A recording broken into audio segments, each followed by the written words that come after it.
Production Broadcast Network is brought to you by IMM, Minot's finest collision center, Premier Chiropractic, Ralph's Plumbing and Heating, Qdoba Mexican Grill, Shields, Buffalo Wild Wings, Vibeto Orthodontics, Duffy's Hockey and Sports, Bremer Bank, the Minot Hockey Boosters, the UPS Store, Planet Pizza, Buffalo United Agronomy, Homesteaders, First Western Bank and Trust, Granite Springs, and First International Bank.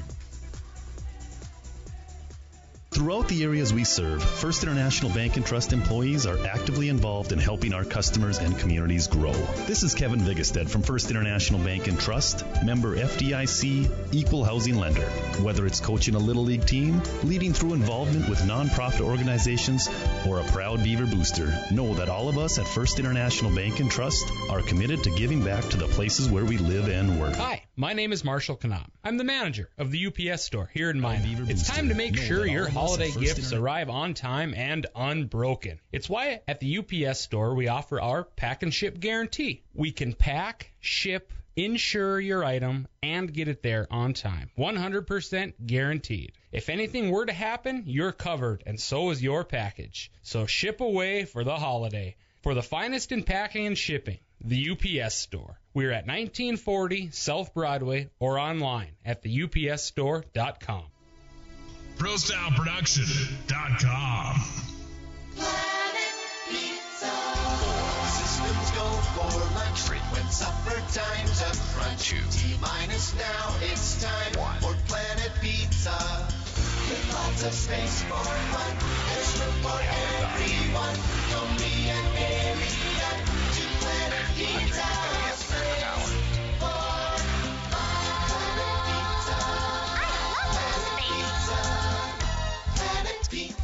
Hello, I'm Steve Funningsland, consumer lender at First Western Bank and Trust and sports enthusiast. Employees at First Western know the importance of teamwork in their day-to-day banking duties to best serve the community. I know the Minot and surrounding area high school and college athletic teams know the importance of teamwork as well. We want to wish all local teams good luck in their athletic endeavors this year. Stay safe on the courts, on the fields, on the rinks, and in the gyms. We look forward to watching you succeed. With familiar faces you know, who know you by name, First Western Bank and Trust, you can bank on us, member FDIC, equal housing lender.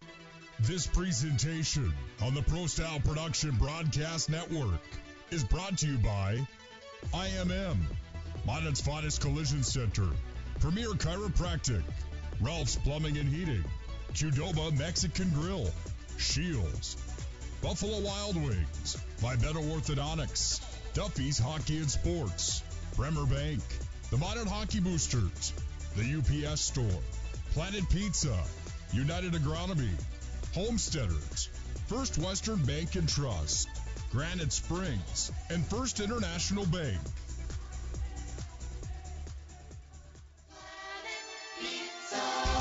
Systems go for lunch. Frequent supper times up front. T-minus now, it's time for Planet Pizza.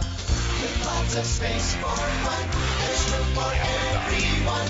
Don't be an idiot. To Planet Pizza.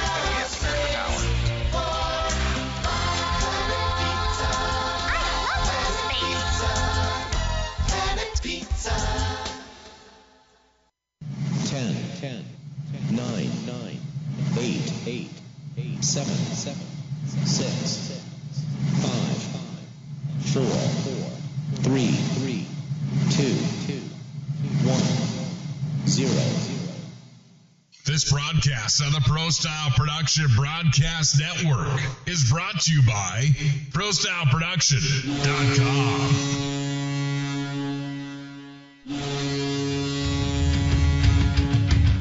It's time for Minot High Magicians Hockey. Comes down low to the near side. Bennett walks out with it. Bennett centering. Feed fires it. Easton Bennett scores. It's 4-1 Magi on the twisted wrister from Easton Bennett. The growing tradition of Magi hockey carries on today. He scores. And it's a hat trick for Haynes Schwartz. Mason Morelli with the backhand. Puts it past the netminder. Here's Martell driving. Scores. Martell. And the Magi are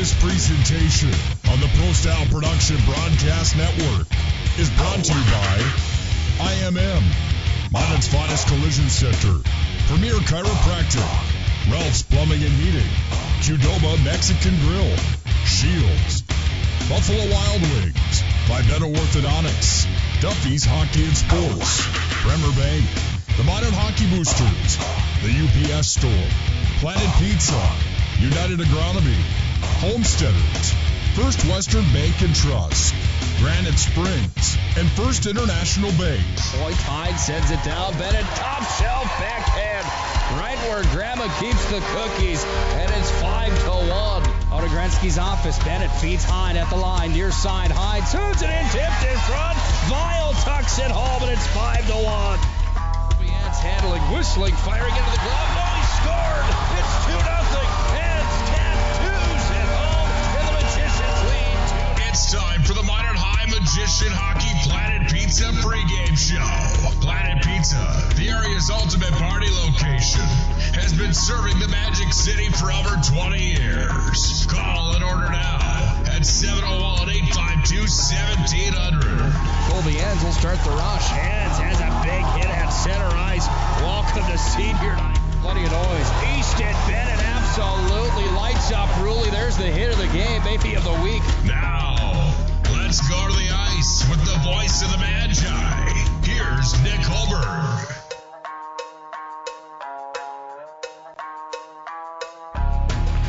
The middle of January in Minot, North Dakota. There's one thing on the calendar and one thing only if you're a hockey fan. It's the matchup with Minot High and Bismarck High, the one that we look forward to each and every year. Tonight it's no different as Mike Peluso's hockey club, the Bismarck High Demons, come in with the number 1 mark on their back. They're the top team of the West region of North Dakota high school hockey. They're perfect in conference play. They're 8-0.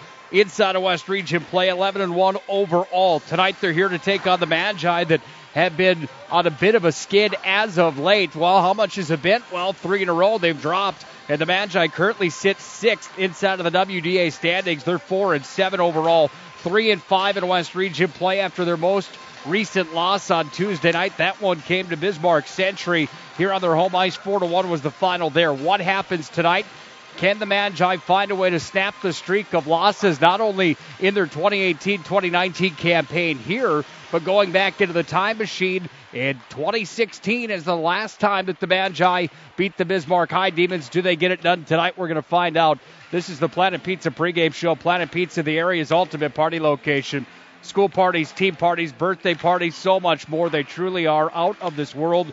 We announced it Tuesday night. They've got some big stuff coming, including free laser tag Monday and Wednesday. They also have Toss-Up Tuesday coming on Tuesday.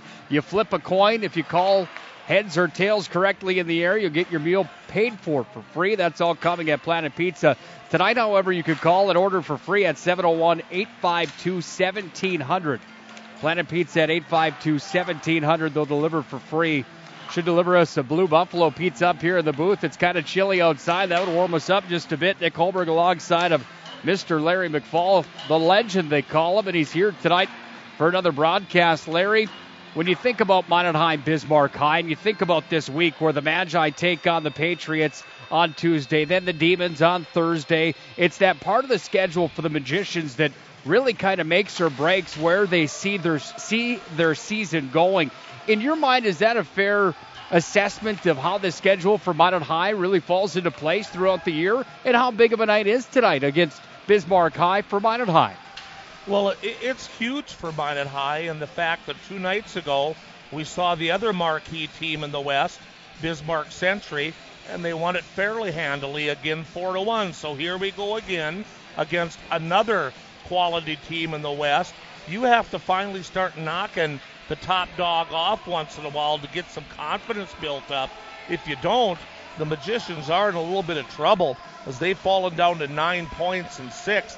They're 3 points behind Mandan and Dickinson, and if you don't get in those top 3, you're going to play a pretty tough game in the first round of the West region. So we talked Tuesday night how I think the scheduling is very unfair, with too much of a break in December and then a hurry-up offense in January and then second week in February, season's over, you're ready for regional. But, Nick, they have to start winning these games. Minot used to be equal to Bismarck High and Bismarck Century almost every year for quite a few years.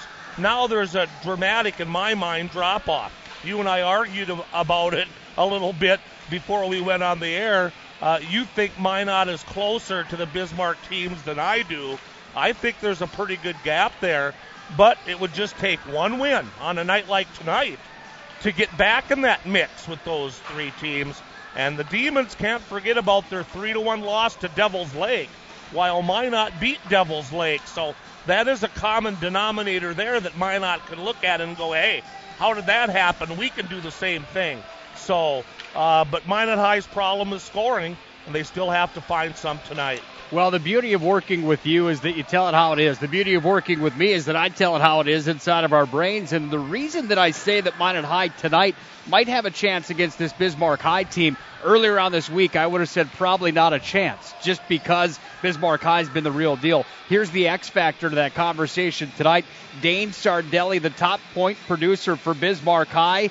He's got 11 goals, 16 assists for 27 points. Good enough on the year for number 6 in all of North Dakota high school hockey. He is scratched from the lineup tonight. They're without Dane Sardelli. And how good is Bismarck High without Dane Sardelli? That's the question. When you look at their roster, Larry, Sardelli's got 27. Next in line, they've got Caleb Petrie. And Petrie's a good hockey player. He's one of those guys that gets in your ear a little bit, kind of a Ty Domi player, but he can finish as well. He's got 25 points on the year, then 13 for Dayton Deeks, the junior defenseman. After that, it really falls off a table for Bismarck High. 6 points is the next, then 5, then 5, then 5 down the list. You take away that top unit of Sardelli along with Caleb Petrie for Bismarck High, and they look a lot more like Minot High in my mind than some may think. That's where that argument comes into play, and the beauty of it is that we get tonight to find out after 51 minutes who's going to be right and who's going to be wrong, and hopefully for the Magicians, they're on the right side of a win tonight. As you mentioned, they're certainly hungry for the points that are on a premium right now. Yeah, you take a number one player away, and that can be devastating to a team. But in my mind, that would be if both teams are equal and you take Sardelli away. Now, if you're Bismarck, you have problems. Minot's leading scorer has only got 9 total points. So that's a big difference there. Somebody needs to step up and take advantage of this now and pop a couple in the net, get them reeling. Then we'll see what Bismarck can do when they don't have Sardelli taking it house to house or end to end if he's not around. So still a tough chore, though. Duncan Ackerman's son, actually. Duncan's not playing. Quinn Ackerman is in the net for Bismarck. He's pretty solid. He's got a 1.43 and a 94% save percentage this year. So they have to solve him as well. He's given up a 1 goal in each of the last 2 games that Minot played Bismarck in. When you look at the schedule, you look back to last Tuesday night, just 2 nights ago, and you think about the matchup with Century, it was 13 minutes into the contest before Minot scored their first goal of the game. I'm sorry, before they registered their first shot on goal. And for me, when you look at how flat-footed the Magicians came out Tuesday night, it was real disturbing knowing that the shots were 10-0 13 minutes in, and Minot hadn't even crossed over the center ice stripe. For whatever reason, after that point, Minot High went on a flurry, and the hockey game after that 13-minute mark of the first period really became a better game than it showed in the first 13 minutes. You take away those 10 shots to start the game that Century had in the advantage, where Minot High, for lack of better words, didn't leave their own locker room for the face-off on a varsity matchup against one of the top teams in the West. That game was a lot better than it seemed to be on Tuesday night. Yeah, they fell 4-1, but with the slow start the way that the Magicians had, if they could just start some games and put together a full 51 minutes, don't you think in your mind they would be much better off down the stretch here, especially in these contests against some of the top teams out west? Well, yeah, and we also talked about how much of a better effort it was against Century than it was the first time down in Bismarck. They had 10 penalties that first night down in Bismarck. They didn't even get a chance to get going 5-on-5 before Bismarck Century rolled it up. They only had 4 penalties the other night. That was a good thing. They kept the shots on goal a lot less than the last time they played them. Now it's just a matter of maybe getting a little puck luck too, Nick, as they had some close calls around the net. They just can't bury it like the other teams are burying it. And Thongfet hits the crossbar from the blue line on a shot that would have cut that game, I think, to a 1-goal game or a 2-goal game. So you got to pick it up a notch, and you got to get a little bit of puck luck. And on the 5 games I've announced with you this year, I haven't seen the Magicians get much puck luck yet. The puck, hockey we all know is a game of inches, a lot of luck, and a lot of skill. And that luck has not came Minot's way this year at all. Maybe tonight it will. I hope you're right, and I hope tonight it does go the Magicians' way. If you're a fan of Bismarck High, we appreciate you for joining us. We'll call it how it is, but got a couple guys in the booth looking for a Magi win tonight in the big one of the big rivalry with Bismarck High. Planet Pizza pregame show rolls on when we come back. Look at the standings across the state, the top performers. Minot High, Bismarck High, North Dakota High School hockey. This is the Planet Pizza pregame show. We're back with more right after this. On the Pro Style Production Broadcast Network is brought to you by IMM, Minot's finest collision center, Premier Chiropractic, Ralph's Plumbing and Heating, Qdoba Mexican Grill, Shields, Buffalo Wild Wings, Vibeto Orthodontics, Duffy's Hockey and Sports, Bremer Bank, the Minot Hockey Boosters, the UPS Store, Planet Pizza, United Agronomy, Homesteaders, First Western Bank and Trust, Granite Springs, and First International Bank.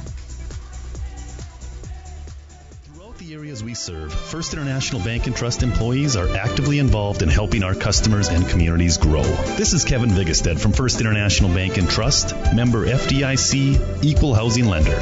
Whether it's coaching a Little League team, leading through involvement with nonprofit organizations, or a proud Beaver booster, know that all of us at First International Bank and Trust are committed to giving back to the places where we live and work.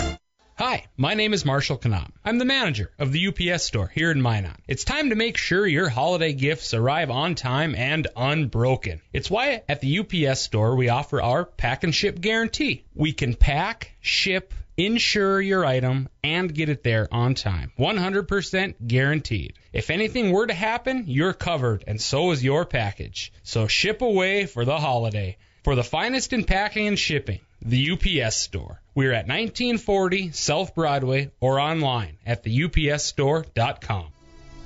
ProStyleProduction.com. Systems go for lunch. Frequent supper time's a crunch. T-minus now, it's time for Planet Pizza. With lots of space for fun, there's room for everyone. Don't be an area to Planet Pizza.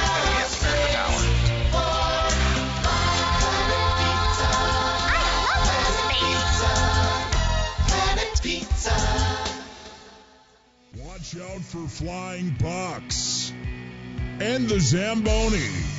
Let's go back to the press box with Nick Hulberg and Larry McFall. 2016 is the last time that the Magicians won the West Region regular season crown. In that year, the Magicians ended up not only sweeping Bismarck Century in regular season play, they did it to the Bismarck High Demons as well. Bismarck High got them in the region championship. That's the last time that the Magicians have found themselves on the winning side of a Minot High Bismarck High matchup.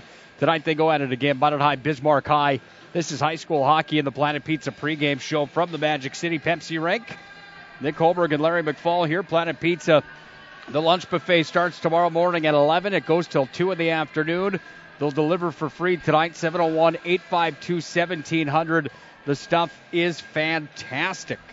Planet Pizza brings you the pregame show. We appreciate them and all they do each and every year for Minot High Magicians hockey. Larry, when we look at the standings across North Dakota, and first let's look at the West region.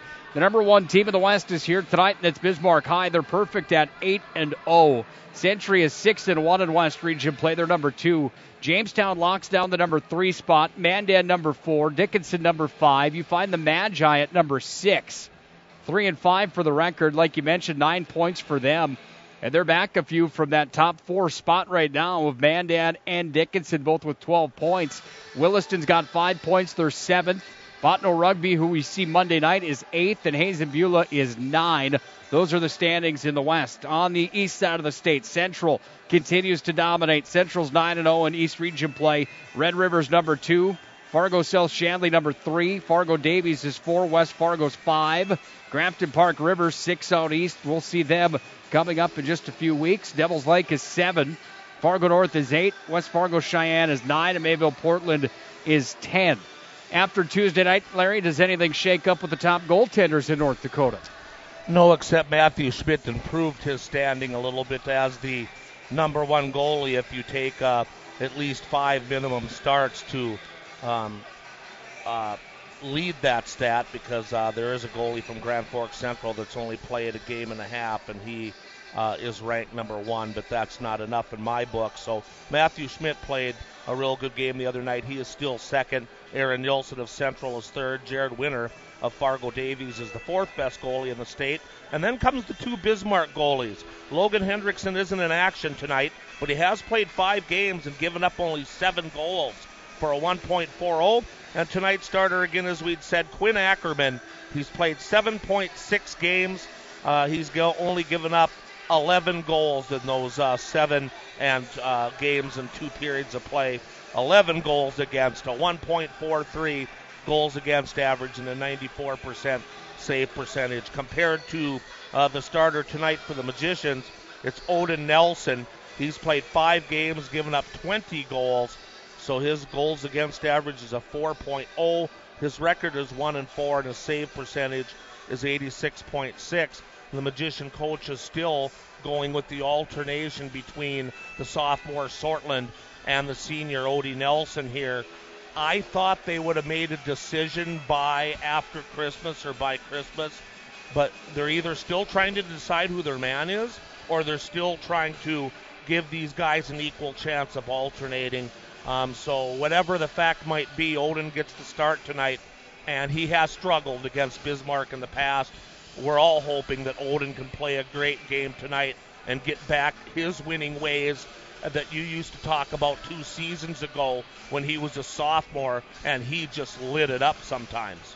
He needs to be their best player tonight, in my mind, if Minot High wants a shot to win. And the thing about Odie tonight, you can't give up any of those that you should stop tonight. You can't give up any of those goofy ones. You got to make the saves that you're supposed to make, and you probably need to make 1 or 2 that you shouldn't have made and be spectacular tonight. Can Odie get it done? We're all hoping so, and we're going to find out what happens in just about 11 minutes when this thing faces off here tonight. But a senior goaltender that's been around, he's had some wins before. You like the call of putting him in there? If that's your decision, do you go with him or do you go with Trey Sortland tonight? What's your take on it? Well, I don't exactly. I'm not in the locker room enough to know how they're alternating this deal or why they're doing it. So not being in on the conversations, I guess there might be some reasoning that I don't know about where you might go, oh, okay, I get that. But as an outsider fan, pretend I'm not on the radio and I don't work here at the rink and I'm just a fan kind of watching what's going on. I don't know why you don't play Sortland, your sophomore, again. He's the hot goalie in my mind. He is the guy that I would play. He's just been very, very good. He was good again Tuesday night. I think 2 power play goals were scored on him. And you and I were both goaltenders. Yeah, power play goals count, but in my mind, it doesn't really count. It's a power play goal. That wasn't fair. We didn't have as many guys out there as they did. So, in my mind, I mean, he's still playing very well. And so to not play him after Nelson's got the shot against these guys both times before, I believe. I mean, let's give the other guy a chance to play against these guys and see how he'll do. But, no, I'm all for if they think Odie is ready. Boy, out of everyone here in the building, I think there's only one guy in the building here that wants to see Odie win more than me. And so I'm all for it if he's out there. I just hope he plays a good game and stays on top of it tonight. Well, tonight he goes against 2 of the tops in the state as far as top scorers are concerned on the sheet of paper. The good news for Odie tonight is that Dane Sardelli, number 6 in all of North Dakota for high school hockey production on the point sheet. Dane Sardelli is not in the lineup tonight for Bismarck High.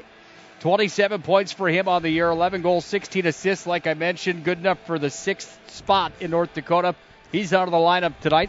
but Caleb Petrie is in the lineup tonight. 25 points for him, 12 games played, 14 goals, 11 assists for Petrie on the season. Currently number 8 in all of North Dakota high school hockey performers as far as point production is concerned. And by the way, Bismarck High returns a player to the lineup tonight that was pretty solid for him last year, and a player that last year finished second in scoring, and that's Joey Heinert. And Heinert's 5 games back. He's averaging just about a point per game, so look for number 10 tonight to see if he can't have a stellar performance as well for the Bismarck High Demons. Nobody in the top 20 in the state of scoring for the Magicians. Petrie and Sardelli are the only 2 for the Demons. Cole Hansen from Grand Forks Central, 40 points, second in the state. Reese Groth from Mayville Portland, 47 points. He leads the way. More on that later on here tonight. I caught up with Jason Bennett, the co-head coach of the Magi. We talked to him in the Planet Pizza pregame show, Coach's Corner. You'll hear that next. Then we'll come back and get set to do this thing. Minot High, Bismarck High, the old school rivalry tonight from the Pepsi rink. This is Minot High Magicians Hockey.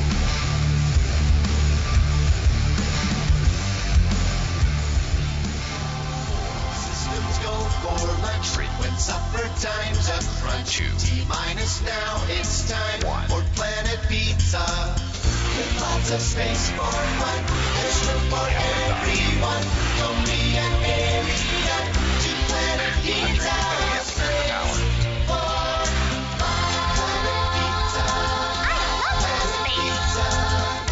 Planet Pizza. It's time for the Planet Pizza pregame Coach's Corner. Get your game plan for laser tag in the largest laser tag playground in the region. Did we mention the cheesy, delicious, mouth-watering first bite of a Planet Pizza pizza? Now, here's the matchup's insight with the Planet Pizza Coach's Corner. Time for the Coach's Corner on the Planet Pizza pregame show. We're now joined by the Minot High co-head coach, Mr. Jason Bennett. And first of all, Jason, thanks for some time tonight. Long time no see here in the Coach's Corner. Yeah, Happy New Year. You know, we finally got back at it Tuesday night, first home game in a while, and haven't talked to you in a while, so it's good to be back and good to be on home ice. Want to hear your thoughts on that, about having that holiday tournament in Roseau canceled and what that did for your hockey team. Obviously, the more games, the better. For competition, the better, to prepare you guys down the stretch. Do you think that hurt you guys, or was there any positive to not having those games over the holiday break this year? Just your take on it. I don't think there's any positives. You know, it's one thing if you have a senior-laden team and you know what to expect from everybody, but when we have the youth that we have, Rosau's a great time for us to play a number of kids, JV hockey, get them some ice time, get them some confidence. You know, we really usually know where we're sitting after that tournament. You know, it's 6 games down there between the varsity and the JV, so that kind of put us behind the 8 ball. But you know, we got some games scheduled now here with Cheyenne and Grafton, teams we haven't played, you know, for many years. So that's gonna, you know, it'll just be maybe a little bit later development this year. Let's go back to Tuesday night and talk about a matchup with Bismarck Century. And in my mind, you take away the first 13 minutes of that hockey game where Century had a 10-0 shot advantage, and that was a neck-and-neck good race inside of West Region High School hockey. Your thoughts overall on Tuesday night, and is that fair to say you take away the first 10 minutes of that hockey game, or 13 minutes, and it was a little closer maybe than it could have been? I think so. You know, you take away those first 10 minutes, and after that, we settled in. You know, I hate to say it, you just hope it. You know, we talk about it, we preach. You know, getting a good start. We're at home, be excited. The fans are here. You know, we didn't do that, and we've kind of had a trend. You know, at times against High and Century not to get off to a good start. But yeah, you take those 10 minutes away. You know, I think the shots end up 24-17 the rest of the way out. You'd like to probably have back about 30 seconds in the second period when they pot 2 quick ones, and they got up 3-0 and.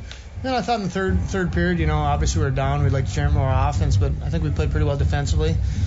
Century's not a team to really, just kind of pack it up and take a 4-1 win. They're going to pour it on you when they can, and I think the shots were 5-4 in the third. So I think we played a little more physical in the third, and in terms of shots on net, we defended a little better as well. Between yourself and the rest of the coaching staff, there's plenty of years of hockey knowledge, experience, all those things down the board.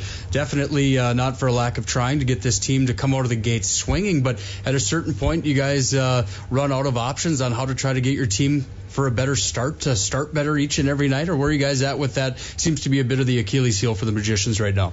It is, and we tried to change the way we do business. Maybe practice, we maybe start with something a little more aggressive instead of skill work, and maybe more competition and stuff like that. At the end of the day, if you're not excited to play Bismarck High, if you're not excited to play Bismarck Century from the drop of the puck, there's not a lot Coach Grubb, Coach Willard, myself can do. We tell the kids, we talk about it, we preach it, and we're trying to change some things and see if that works. But like I said, at the end of the day, it's kind of on the kids to be ready and be prepared and go from the start. They're going to have to go from the start tonight against Mike Peluso's hockey club, the Bismarck High Demons, that are perfect in the West Region, 8-0 right now in the year. A couple matchups earlier this year down in Bismarck against the Demons, and they won both of those. You got to go all the way back to 2016 to the last time that you see in the stat sheet that Minot High got a win over Bismarck High, and that was a 6-2 win here on home ice. For you in this rivalry, knowing what is at stake here for, just the Demons and Magicians going toe-to-toe, and knowing that it's been so long since you guys have had a win, how much do you stress that on the boys here tonight? Or is that something in the past that you don't really bring up when the pregame conversation happens with the club? You really don't. It's a new team, new year. They got new guys over there. We got new guys over here. So it's a rivalry. We haven't done much of our part to keep it a rivalry here as of late. Hopefully they know it's Bismarck High, and Coach Peluso, there's a rivalry for him, against us and for us as a staff, because we've been through so many battles with those guys over the years, and they've got the best of us lately, though. So hopefully, like I said, we kind of turn it around and have a little better effort to start the game tonight. Got some news down here in the locker room earlier on tonight, talking with Bismarck High and your staff as well. Sounds like Dane Sardelli, the leading point getter and one of the tops in the state of North Dakota, not in the lineup tonight. Does that change your game plan at all against Bismarck High here tonight?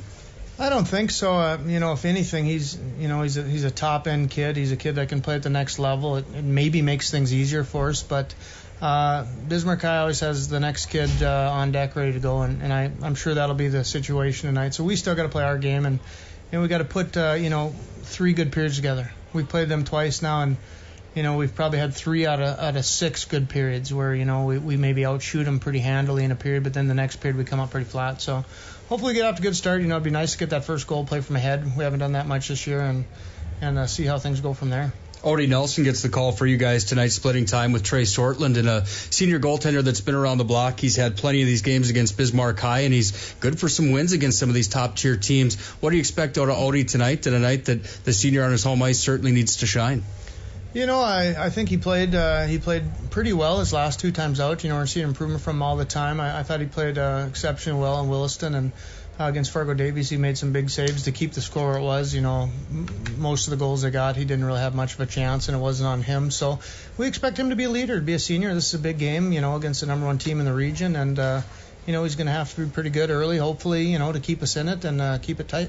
Final thing I have for you tonight, the news was announced that Mason Morelli, the captain of the University of Nebraska Omaha Division I college hockey team, is up for the Hobie Baker Award this year, and the most prestigious award for all college hockey athletics and across the board. It's quite the honor to even be listed on that list. What does that mean for you to have a player like Mason Morelli that came through your program, that you had the opportunity to coach, is now at the college hockey levels, top tier, and receiving some acknowledgement for being one of the best in the country? Yeah, you really don't understand how big of a recognition that is, to be one of the top players in all of Division I college hockey. It's wonderful. He's a great kid. We had the opportunity to have him. He stayed and played as a sophomore, and from there he went to play for the Toros and the Fargo Force, and it kind of goes to show, you can stay in high school, you can stay and play. You don't maybe necessarily have to leave. Same concept, Colby Enns, he's a kid that stayed and played for a year, goes from there to the Toros to, the USHL and then Division I hockey. So that route seems to be pretty successful for Minot kids, and it's just a great opportunity for Mason. He did some summer stuff with us for years, and he's a great kid, it's a great family, and I wish him all the best. I sure appreciate your time here tonight. Best of luck against Bismarck High. All right, thank you, Nick.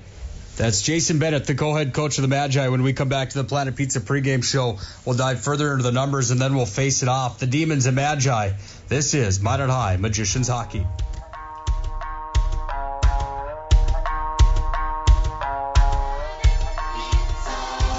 Systems go for lunch. Frequent supper time's a crunch. T-minus now, it's time for Planet Pizza.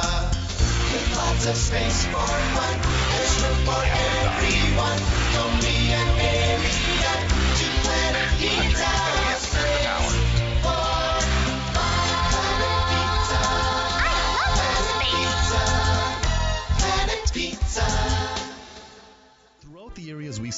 First International Bank and Trust employees are actively involved in helping our customers and communities grow. This is Kevin Vigestad from First International Bank and Trust, member FDIC, equal housing lender. Whether it's coaching a Little League team, leading through involvement with nonprofit organizations, or a proud Beaver booster, know that all of us at First International Bank and Trust are committed to giving back to the places where we live and work.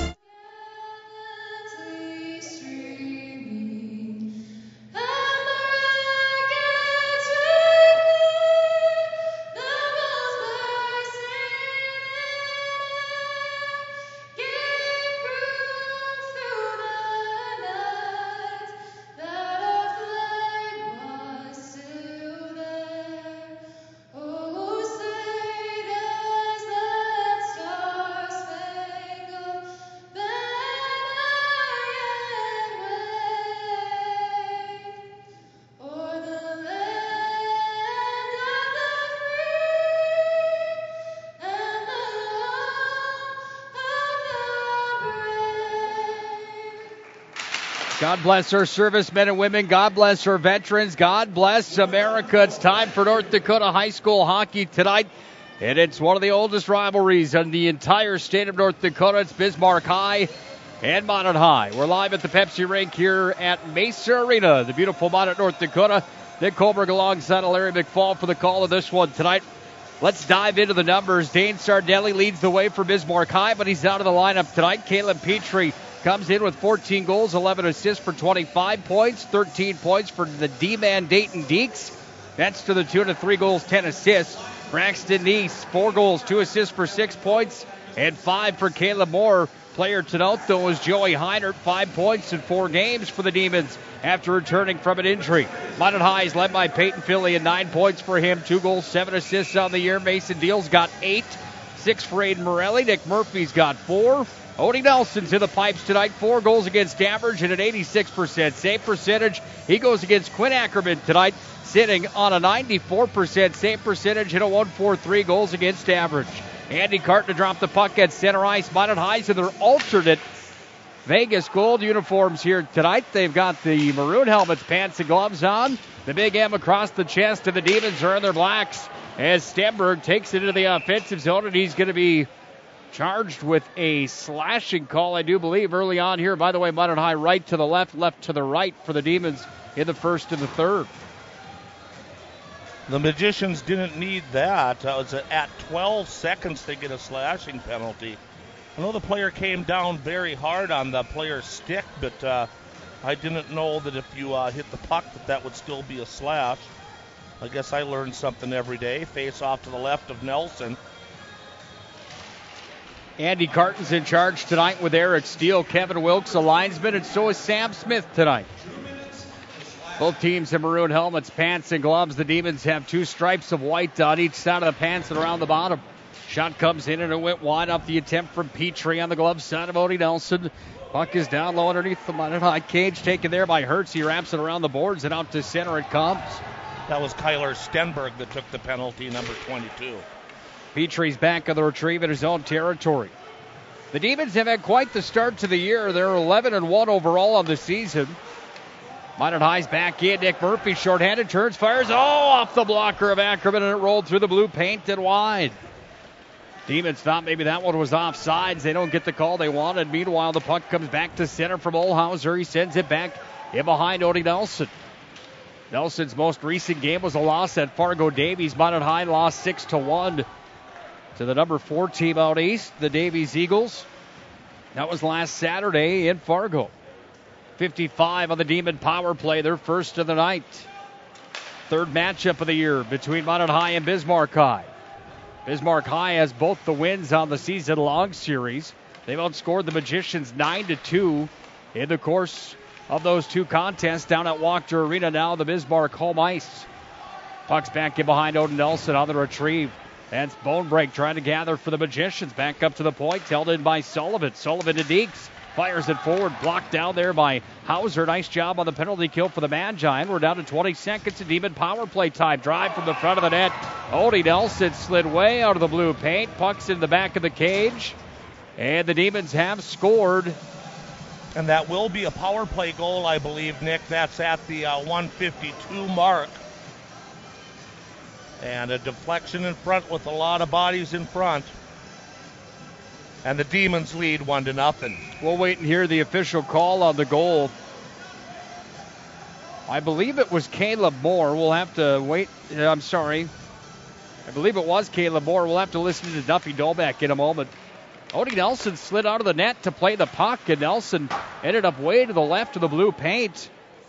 He ices it here, and the faceoff comes back in Minot territory. Here's Duffy Dolbeck with the call.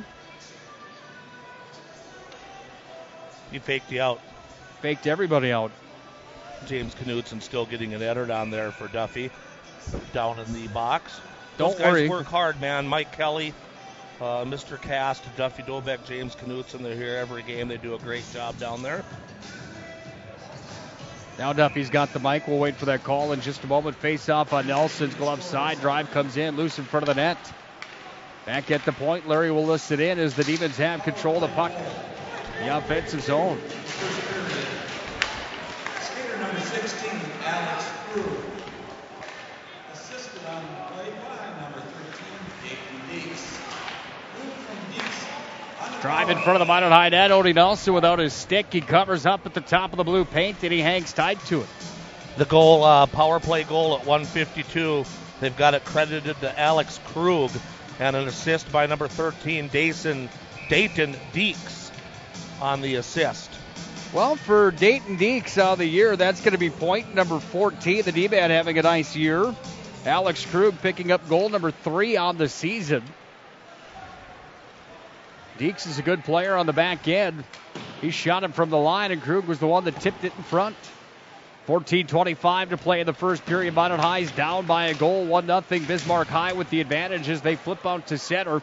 And Deeks is on the retrieve at the neutral ice zone as he walks over the center ice stripe and dumps it in. Odie Nelson's out of the net to play it. Rifles it around the glass. Goes right up to the point where Deeks holds it in. Deeks with a backhand. Sends it back underneath the net. Wrapped around the near side wall. Comes away to the half boards on the near wing. Demons back in with it, but it's Opperud back onto center ice as he chips it ahead. Deeks is on the retrieve. Fires it up the glass. At center, Nick Murphy's got it. He's going to chip it ahead into the offensive zone. Minot High right to the left once again tonight. Left to the right of the Demons, and they're in with Mortensen. He turns and fires that one with just wide of the blocker's side of Nelson. Fillion trying to clear the Minot High defensive zone. Got out of the tape there for Casey Feld, and Feld chipped it out to center. And now the Demons fire right back in with Olheiser. Back behind the net, Opperud is wearing the clear eye-tech bubble again for the Magicians on the back end. The mask on top of the helmet. Got it up to center. And back in with it. Here comes Feld. Feld takes it down to the corner. Blocker side of Ackerman. Feld's going to lose a handle on the puck. Gets freed here by the Demons. And back the other way they come as they move it ahead. Nice play there. Comes to Hauser. Fires it on. He kind of fanned on it. Right in on Ackerman, who makes his first stop of the night. Unfortunate for the Magicians there, as Hauser got it on a stick inside the hash marks, right in between there and the goalie paint, and basically whiffed on the shot. It slides into Ackerman, and he pounces on it. Gets the face off to his right. 13:06 remaining in the first period. The Demons have drawn first blood on the power play. They lead this one 1-0. Ackerman decked down in the white Vaughn goalie pads with the all-white goal mask. It's got black and maroon trim on him. He awaits the shot from the corner. Save, rebound, loose in front of the net. And Ackerman jumps on top of it, puts the glove down, and hangs tight. Well, the first Magician found the net, but not the puck himself. And that was Deal that slides into the crease. Face-off will come to the left of Ackerman. You listen to the Planet Pizza pregame show. You heard that Mason Morelli, the hometown kid from right here in Minot, former Minot Magician and Minot Minotoro, is one of the nominees for the 2019 Hobie Baker Award, college hockey's top honor. Unbelievable. Not every day do you hear somebody from North Dakota, let alone the Magic City, being nominated for that award. He's the captain of the University of Nebraska Omaha Mavericks right now, and he's been lighting up the NCHC, this conference that he plays in. Hopefully we'll get to talk to Matt Morelli tonight, the father of Mr. Mason Morelli, on his thoughts of having a Hobie Baker nominee come from the bloodline. That's just absolutely fantastic. 12 minutes, 20 seconds to play in the first. The Magi are down by a goal. It was the third goal of the year off the tape of Alex Krug. Puck's in the Magi defensive end. Odie Nelson's glove side. Puck trying to be worked to the point. That was Hertz that moved it ahead. Deeks turns it and fires it forward. Draney knocked it down. A drive comes in. Puck went away from the blue paint and wide, and Deeks gets it back at the near point and sends it down low again. Stenberg on the retrieve in his own territory. Stenberg twists it back to the near side wall. Up to Hertz, who's got plenty of real estate as the Demons were on a change. And now it's Mason Deal at center. Fancy move. Takes it. And then Deal just shot it right into the glove of Dayton Deeks. And Deeks knocked it down and moved it back into Magi territory. Then a ping pong match at center as Deeks had it back. He went back over to Sullivan. And now Sullivan's back to Deeks. And the Demons bring it into Magi territory on the dump and chase off the tape of Skylar Strand. Blocker side of Odie Nelson. 11 minutes, 20 seconds to play in the first period. Just about 5 minutes in. Didn't take the Demons long tonight to score the first one. 1:52 into the contest. Underneath the net, offensive zone. Puck is handled here by 21. Braxton Neese behind the cage. Free to Stenberg. Stenberg got caught flat-footed. The puck comes back up to Furman. Furman's going to look to fire. Nice play by Riley Opperud. Got a stick in the way of that one. Then Riley Opperud fired a check on the half wall. But it doesn't help the Magi clear the zone as they have it now with Bonebreak behind the cage. Bonebreak up the near side wall trying to go to Hunter Cope. They can't get it across the blue line. Comes back in. And with it for the Demons is Neese down to the near side half wall.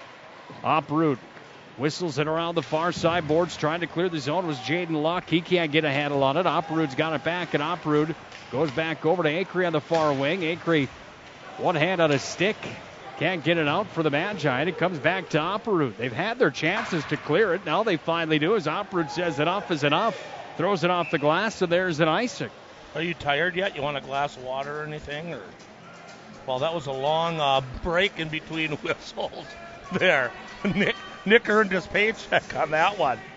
I had a thought that I wanted to talk about, but now it happened so long ago on the ice that it doesn't even matter. You're like that squirrel at your house. You just have a quick memory. Oh, yeah. Yeah. Don't bring him up. He was at his finest last night again. Oh, I'm sure.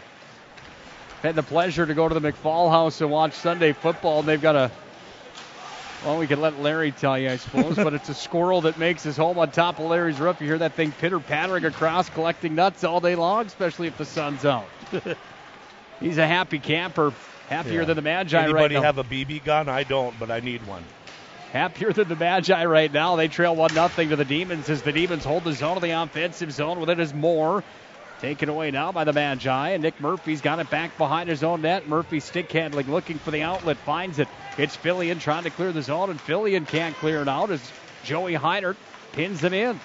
Heinert hit then by the Magicians, Tice, and the Magi will clear back out to center ice, and on the retrieve is Caleb Moore back in his own territory. Bigger crowd here on Tuesday night for Minot High Bismarck Century. This is the bigger rivalry of the two, I would say. Maybe they'll continue to fill in. Puck goes back from Heinert to the point. Across it comes. Dayton Deeks handles again, and Deeks whistles in, tipped in front. They've scored again, and it's 2-0. That was a beautiful tip on top of the crease. I believe it was number 6, Nick, that tipped it, or 7 leads the parade over to the bench, though. So it's going to be Petrie from Dayton Deeks on his second assist of the night, Larry. I'm almost certain of it. 7:52 the time of the goal, exactly 6 minutes after the first one. 2-0 Demons. Well, Caleb Petrie leads the team in goals. He had 14 coming in tonight. Add one more, that's 15. And on their 5th shot of the night, the Demons have found the back of the net. It's 2-0. Petrie's behind the Magi cage again. The Heinert to the point. Goes back away to Petrie. Drive comes in, and Odie Nelson makes the glove save. Assist for the number 13, Dayton Deeks, and the number 14, Isaac Olhauser. Deeks with an assist on that, and Olhauser with an assist as well on the goal by Deeks at 7:52.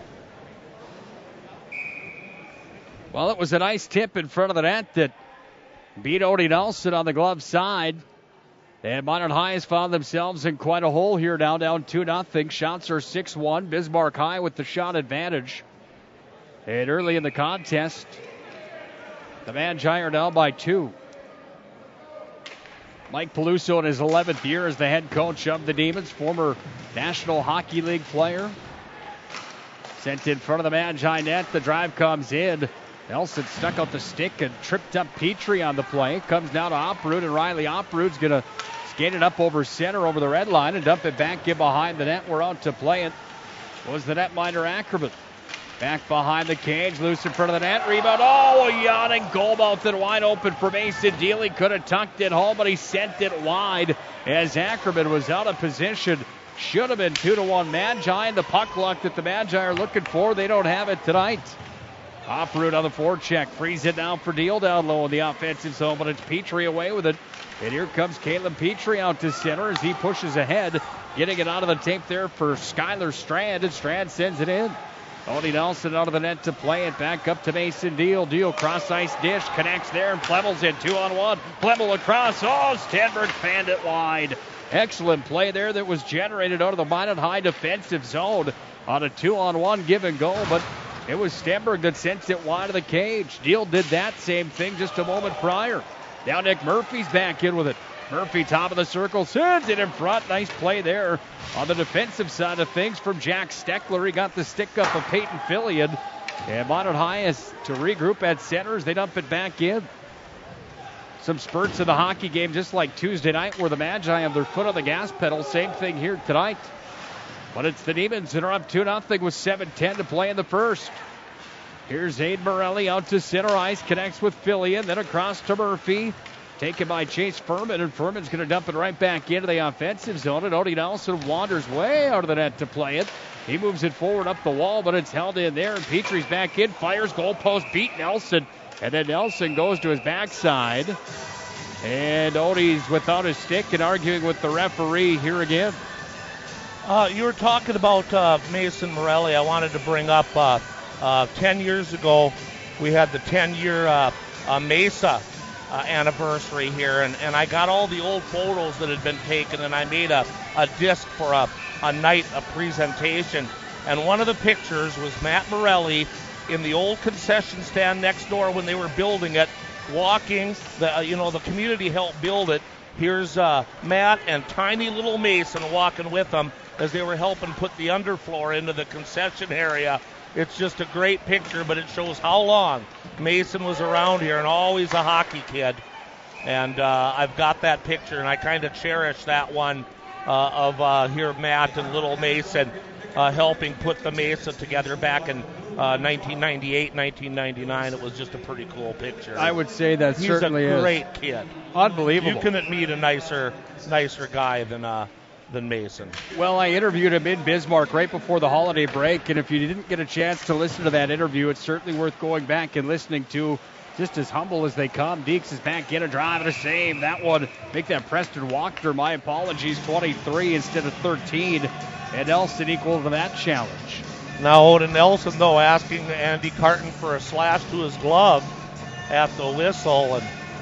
And boy, he's just got to concentrate on what's going on the ice. Well, Odie seems to be a bit rattled. 7 shots on him. 2 have made their way in. That's the Odie that scares me just a bit. Look out. High stick behind the net. How did that happen? Stick came up right in the face of number 5. That was Sean Korsmo. Was that his own stick after he hit the net with it? I think it was. Korsmo went behind the net of Odie Nelson. It looked like his stick blade went into the back bar of the net, and then he almost speared himself right in the melon. He's all right. He's going to take the face off again, but it looked like that could have hurt. Drady off the draw. Trying to clear the zone for the Magi. Flemmel trying to work it back ahead. Comes back away now to Hertz, and Hertz has it here in his own territory. Hits the brakes, top of the circle, right side, up off the glass and out to center. Finds Deal, and then Deal just launches it in. Look out to play it. Side of the net, Ackerman dives towards the blue paint. There's a magician player in the crease. It's Flemmel, and the puck lays right in front of Flemmel's shin pads on the top of the blue paint. That should have been 2-1 Magi, but they didn't have any luck on that one either. No, we're not really dominant in the puck luck competition yet tonight. No bounce has went Minot's way yet tonight. Maybe we shouldn't have talked about it. I got to tell you, you talk about old pictures. After being in your house last Sunday and seeing some of your memorabilia on the wall, You were a good-looking guy back in the day. Not that you aren't now. Well, what are you trying to say? I'm just saying that, it was impressive. Centering feed a drive in front. That one went up and just wide, and it comes back away on the blocker's side of Ackerman. So John Grubb says I have a nephew playing for Bismarck just because the guy's got a mullet.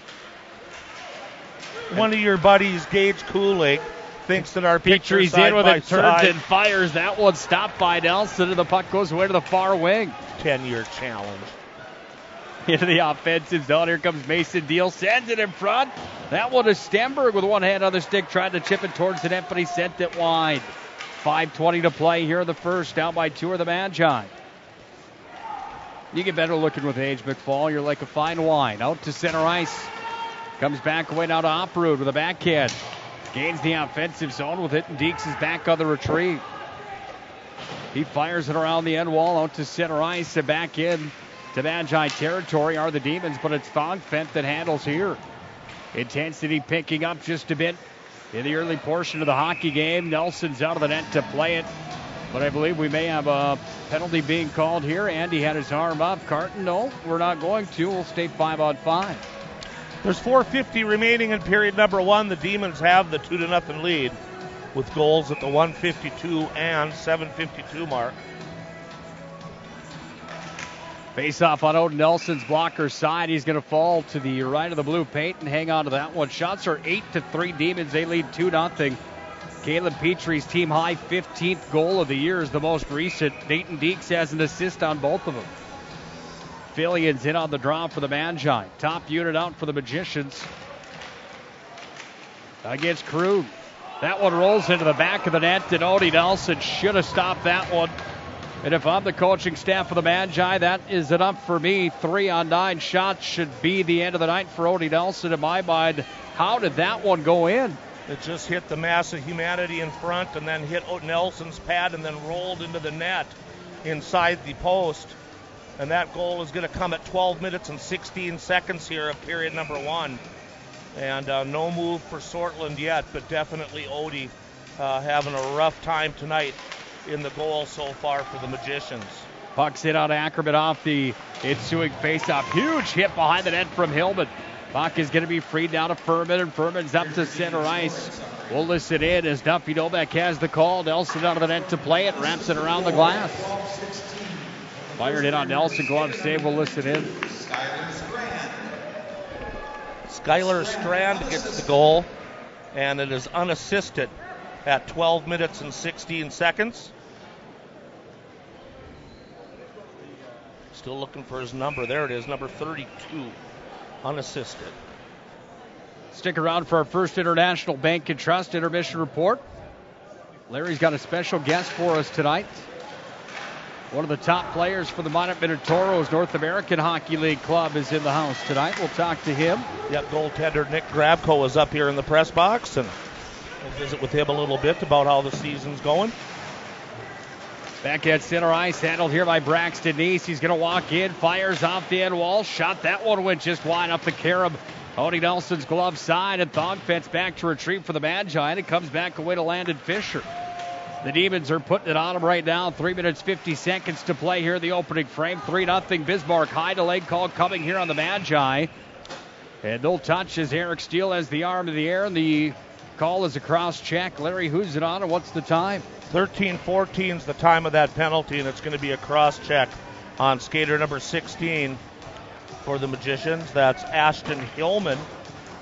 Hillman's a real aggressive player, and sometimes that'll happen, but I like the way that he gets in there and digs and throws his body around a little bit. They need to do more of that. This time he was helping clear out in front of the net, and he ends up getting the cross check. I preach that all year long. Those are my favorite kind of players, those third or fourth line guys that grind to know their role.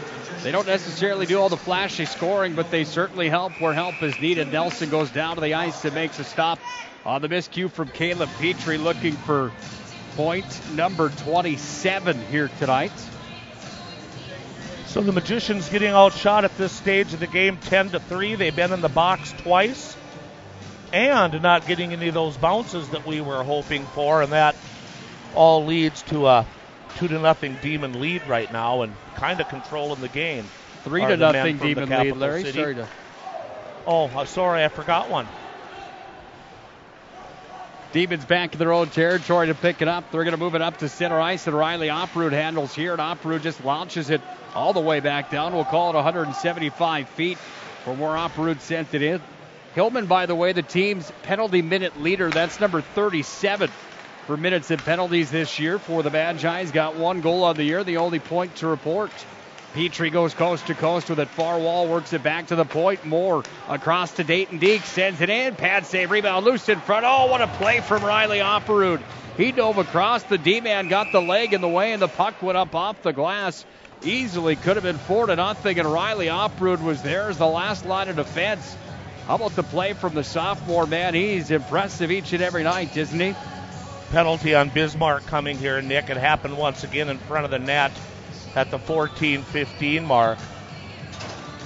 And this time it's going to be skater number 15 for the Demons. That's Jack Steckler. Goes into the box. Well, we'll skate 4-on-4 for the next 59 seconds. Then Minot High will have 1:01 of power play time. In the offensive zone for the Magicians on the draw, but it's the Demons out to center, and with some speed into the zone comes Braxton Neese. Good D by Andy Carton. Broke up that breakaway. Carton was in the way, and now Thongfed's back to retrieve in his own territory. Dishes to Hertz. They bump it off the end wall, and Thongfed handles again. Stick handling with 35 seconds of power play time. Up the far wall, comes back out of the tape. Here for Casey Feld, 2 points in his sophomore campaign. Looks for more as they go to center again with Hertz. Hertz walks over the blue and dumps it in. Blocker side of Ackerman, but the Demons are right back to center with it. And on the retrieve is Thongfed with one-man aggressive. That's Alex Krug. As the Demons run one-man aggressives up front as they go for a change. And Petrie's back on. 10 seconds remains on the 4-on-4. Minot High's first power play of the night. It's going to be a 1 minute and 1 second power play. That will come right about now as out of the box comes Hillman. The Magicians are at full screen.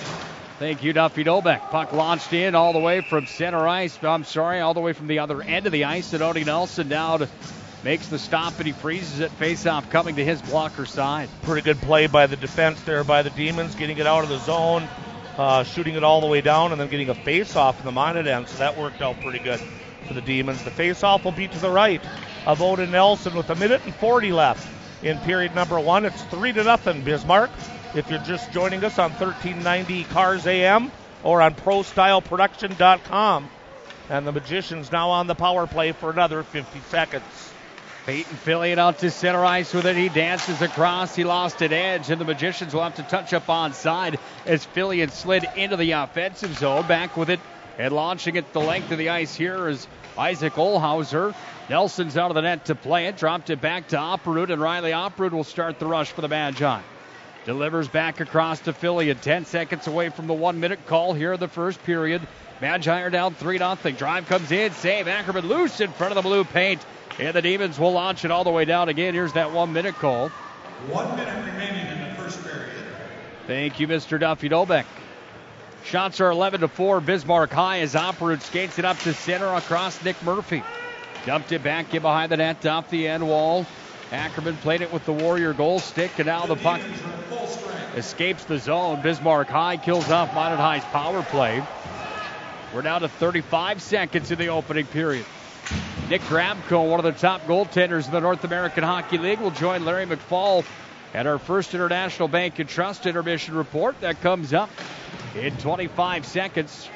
We'll have Matt Morelli on tonight as well to hear about his thoughts on his son being named as one of the Hobie Baker nominees.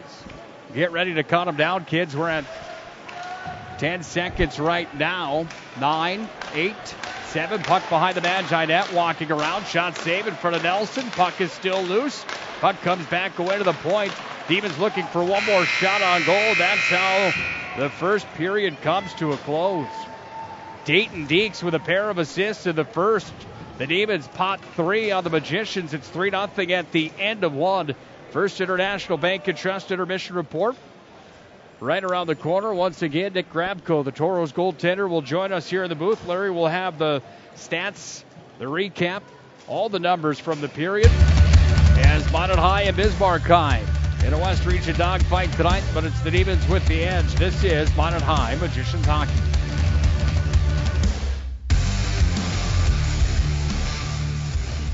Production Broadcast Network is brought to you by IMM, Minot's finest collision center, Premier Chiropractic, Ralph's Plumbing and Heating, Qdoba Mexican Grill, Shields, Buffalo Wild Wings, Vibeto Orthodontics, Duffy's Hockey and Sports, Bremer Bank, the Minot Hockey Boosters, the UPS Store, Planet Pizza, United Agronomy, Homesteaders, First Western Bank and Trust, Granite Springs, and First International Bank. Throughout the areas we serve, First International Bank and Trust employees are actively involved in helping our customers and communities grow. This is Kevin Vigestead from First International Bank and Trust, member FDIC, equal housing lender.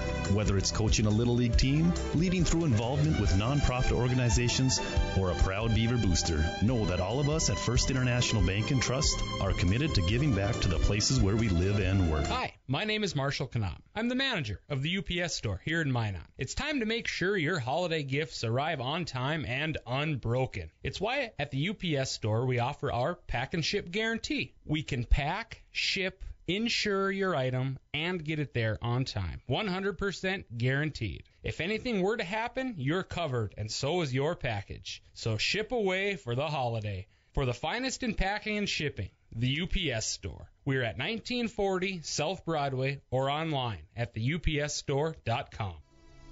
ProStyleProduction.com. Planet Pizza. Systems go for lunch. Frequent supper times up front. 2. T-minus now. It's time for Planet Pizza. With lots of space for fun. There's room for everyone. From me and Marianne to Planet Pizza.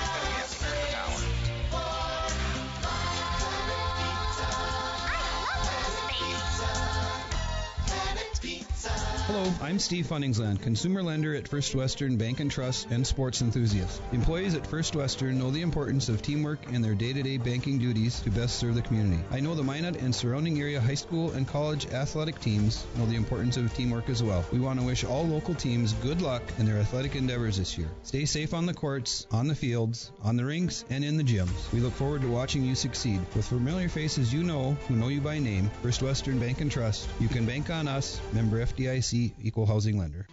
This presentation on the Pro Style Production Broadcast Network is brought to you by IMM, Minot's finest collision center, Premier Chiropractic, Ralph's Plumbing and Heating, Qdoba Mexican Grill, Shields, Buffalo Wild Wings, Vibeto Orthodontics, Duffy's Hockey and Sports, Bremer Bank, the Minot Hockey Boosters, the UPS Store, Planet Pizza, United Agronomy, Homesteaders, First Western Bank and Trust, Granite Springs, and First International Bank. It's time for the First International Bank and Trust Intermission Report. First International has you covered. Let's go back to the press box for the stats, analysis, and everything else Magi hockey.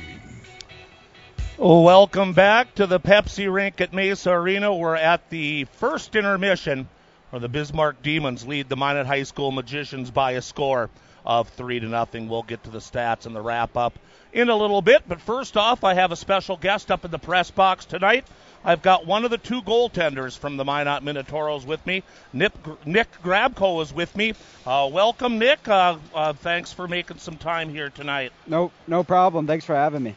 I want to talk first about the little wild end of the last season when you came and played for the Toros. You're out of Channahon, Illinois, which is a suburb of Chicago.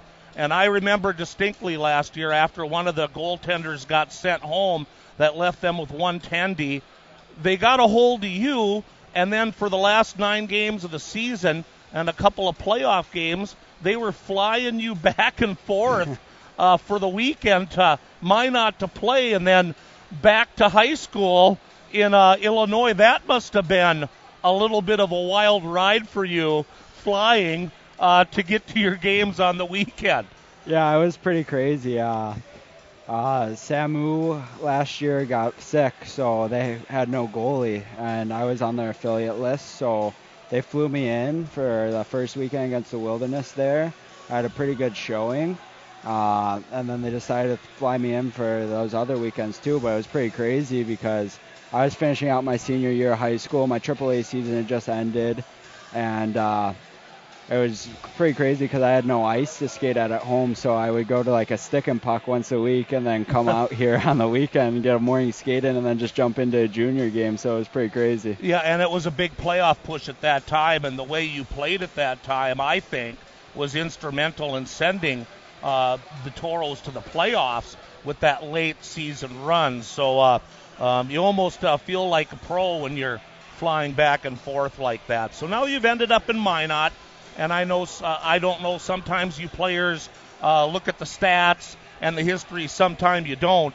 But Gunnar Rivers, Jake Hebda, Ryan Ruck, Brandon Wildung, Merrick Matson, Ate Tovanen, all of those guys got D1 or D2 scholarships for playing on the Toros. It seems like the Toros has turned into a big goaltender factory, so to speak. That's got to give. And I also have to mention your goaltending partner, Ben Garrity. You guys have kind of been kind of going in and out of the lineup a little bit. When two guys are as steady and as good as you guys, you can't really just sit one all the time. I know as a backup goalie myself back in the day, it's no fun not playing. So it's a love-hate relationship. You want to help your partner out and wish he does well. And then there's a part of you that hopes, boy, maybe if he falters, I'll play again. So it's always a tough deal. But you see this factory of goaltenders, it's got to give you and him in the back of your minds a chance to where, hey, I've got a chance. You know, Minot's been doing pretty good with these goalies. People are watching the goalies. I got a pretty good chance to maybe move on here. Yeah, for sure. I mean, we're pretty fortunate to have a full-time goalie coach as our assistant coach in Wyatt Wazelenchuk. He works with us every practice, and he's always constantly developing us, so that's pretty good, and that helps a lot. And to touch on me and Benny's relationship, we like each other in the locker room. We're good friends. We hang out outside the rink, too, and we really just push each other to be better. So, you know, I mean, you'd love to play every game, but when you have someone pushing you, it just makes you play better, so I thank him for that. As you go now here towards the end of the year, you guys have started out hotter than a pistol, kind of struggling just a little bit now, and now you find yourself a little ways down in the standings where you have to get into the top four to make the playoffs. What's the talk in the locker room? What do you guys have to do here now on this stretch run to get back up there and grab that number 4 spot? Because I know this team doesn't want to miss the playoffs. Yeah, for sure. No one wants to miss the playoffs. We got a special group of guys who are more than capable of doing it. You know, the season just has its peaks and its valleys, and it's all about trying to find a balance in between the two. You're not always going to have your best stuff, and you just got to try to figure out what we need to do to get back on top here, and I think that shows in our practices. We've been working hard, focusing on little details to clean up our game. And like the games we've been losing lately have been 1-goal games, so we just got to figure out what we need to do, what we need to clean up to let one less goal in and give us a chance to go into overtime or win a game. 2 big games coming up here against the Austin Bruins tomorrow night and Saturday night. They've been a big rival since the Toros started in 2011. And does Coach Murray let you guys know a day ahead of time who's playing, or is it a game time decision, or do you have enough time to, you know, get emotionally set for a game? When do you usually find out if you got the nod or not? Yeah, that kind of varies. Sometimes he'll tell us the day before who's going. Sometimes we'll find out at 12 o'clock when he puts out the whole lineup. But you just, as a goalie, you just always got to be ready to play no matter what. Even if I weren't to get the start, I got to be ready to go in case Benny gets hurt or is struggling a little bit. So I'm always trying to stay mentally prepared just in case I get the call. Well, we want to thank you for coming up and joining tonight. I know there's a lot of fans that listen to these Minot High radio broadcasts and Toro fans as well. So We wish you the best of luck through the rest of the season, and go after the Austin Bruins these next 2 nights. Let's get a couple W's. All right, thanks for having me. Thanks for stopping up. No problem. Ladies and gentlemen, that was Nick Grabko of the Minotoros, and we'll be right back. We'll take a quick look at some stats when we come back to the Minot High Bismarck High game here at the Mesa Arena. Production Broadcast Network is brought to you by IMM, Minot's finest collision center, Premier Chiropractic, Ralph's Plumbing and Heating, Qdoba Mexican Grill, Shields, Buffalo Wild Wings, Libetto Orthodontics, Duffy's Hockey and Sports, Bremer Bank, the Minot Hockey Boosters, the UPS Store, Planet Pizza, United Agronomy, Homesteaders, First Western Bank and Trust, Granite Springs, and First International Bank. Throughout the areas we serve, First International Bank and Trust employees are actively involved in helping our customers and communities grow. This is Kevin Vigestad from First International Bank and Trust, member FDIC, equal housing lender.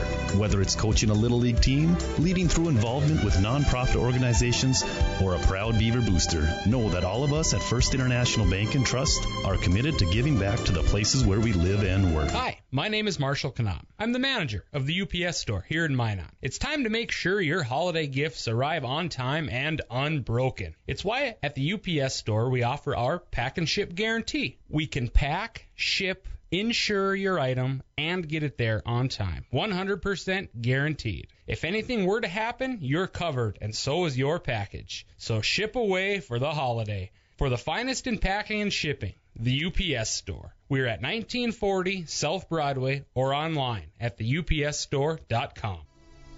ProStyleProduction.com. Planet Pizza.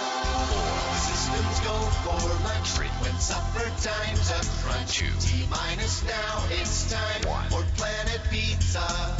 With lots of space for fun. There's room for everyone. From me and area to Planet Pizza.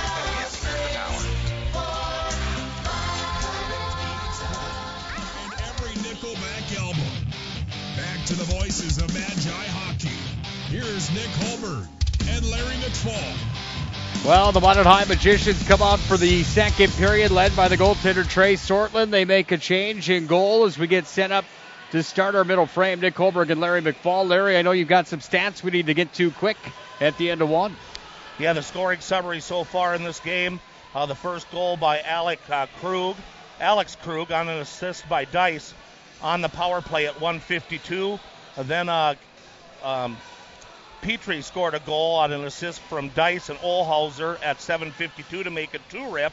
And then Skylar Strand unassisted at the 12:16 mark to make it 3-0. The Magicians were whistled twice for penalties, once on Bismarck High. So the penalties, 2 for the Magicians for 4 minutes, 1 for Bismarck. And the quality scoring chances favored Bismarck High 4-1. Shots on goal, Odin Nelson stopped 8 out of 11, and Quinn Ackerman a perfect 4 for 4, but 4 shots is not going to cut it for the Magicians. We'll see if they can best that here in period 2. Minot High from the left to the right, right to the left for the Demons in the second as the Magi win the opening draw, the middle frame, and dump it in. Alternate uniforms tonight for the Magi. These are the old school unis that they wore on their run to the State High School Hockey Championship. These are the home jerseys from that year. Vegas gold, if you will, trimmed out maroon. Demons into the offensive zone in front of Trey Sortland. Puck comes away to Petrie, up to the point to drive from Deeks. Knocked down in front of the net to drive in front of Sortland again. That one bounced to the corner and wide. Away it comes down to Stenberg, and Stenberg moves it around the wall trying to get it up to Deal. This one's going to go all the way the length of the ice, and that will be an icing. In the conversation with Grabko, he said you have to be ready all the time because you never know when you're going to get put in the game. Perfect example here for Sortland. You got to be ready to go. You never know when you're going to have to come on in and replace the other goaltenders. So Sortland, and it's unfortunate goalies don't get the warm-up shots either, but we'll see how he does. Face-off is to his left. Always a challenge. Coming in cold off the bench. He's got the call now here with 50 seconds complete in the second period. His team is down 3-0. That's the Magi. They control the puck with Hertz. Out to center ice. Connected with Aiden Morelli. Moved it ahead to Fillion. Down it comes in on Ackerman's glove side. To let it go to the corner. Nick Murphy's on the retrieve down there.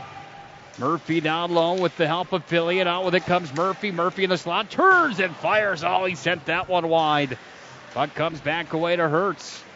Got it back away to Fillion underneath. And Fillion from an odd angle tries to turn it towards the net.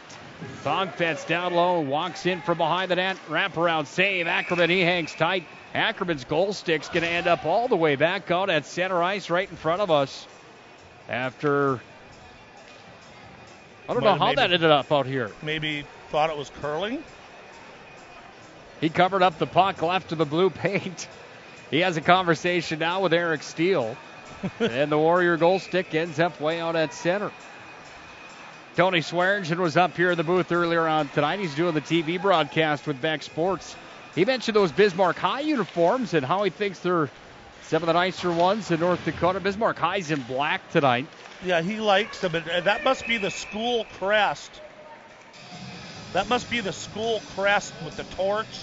And that's a B, I think, in the middle. It's hard for me to... It's a shield that's got a black B in it. And the year that the school was established, I think. And that black B's got the torch with the flame. I think you're right. I like them. I think they're sharp. I just think there's too much black.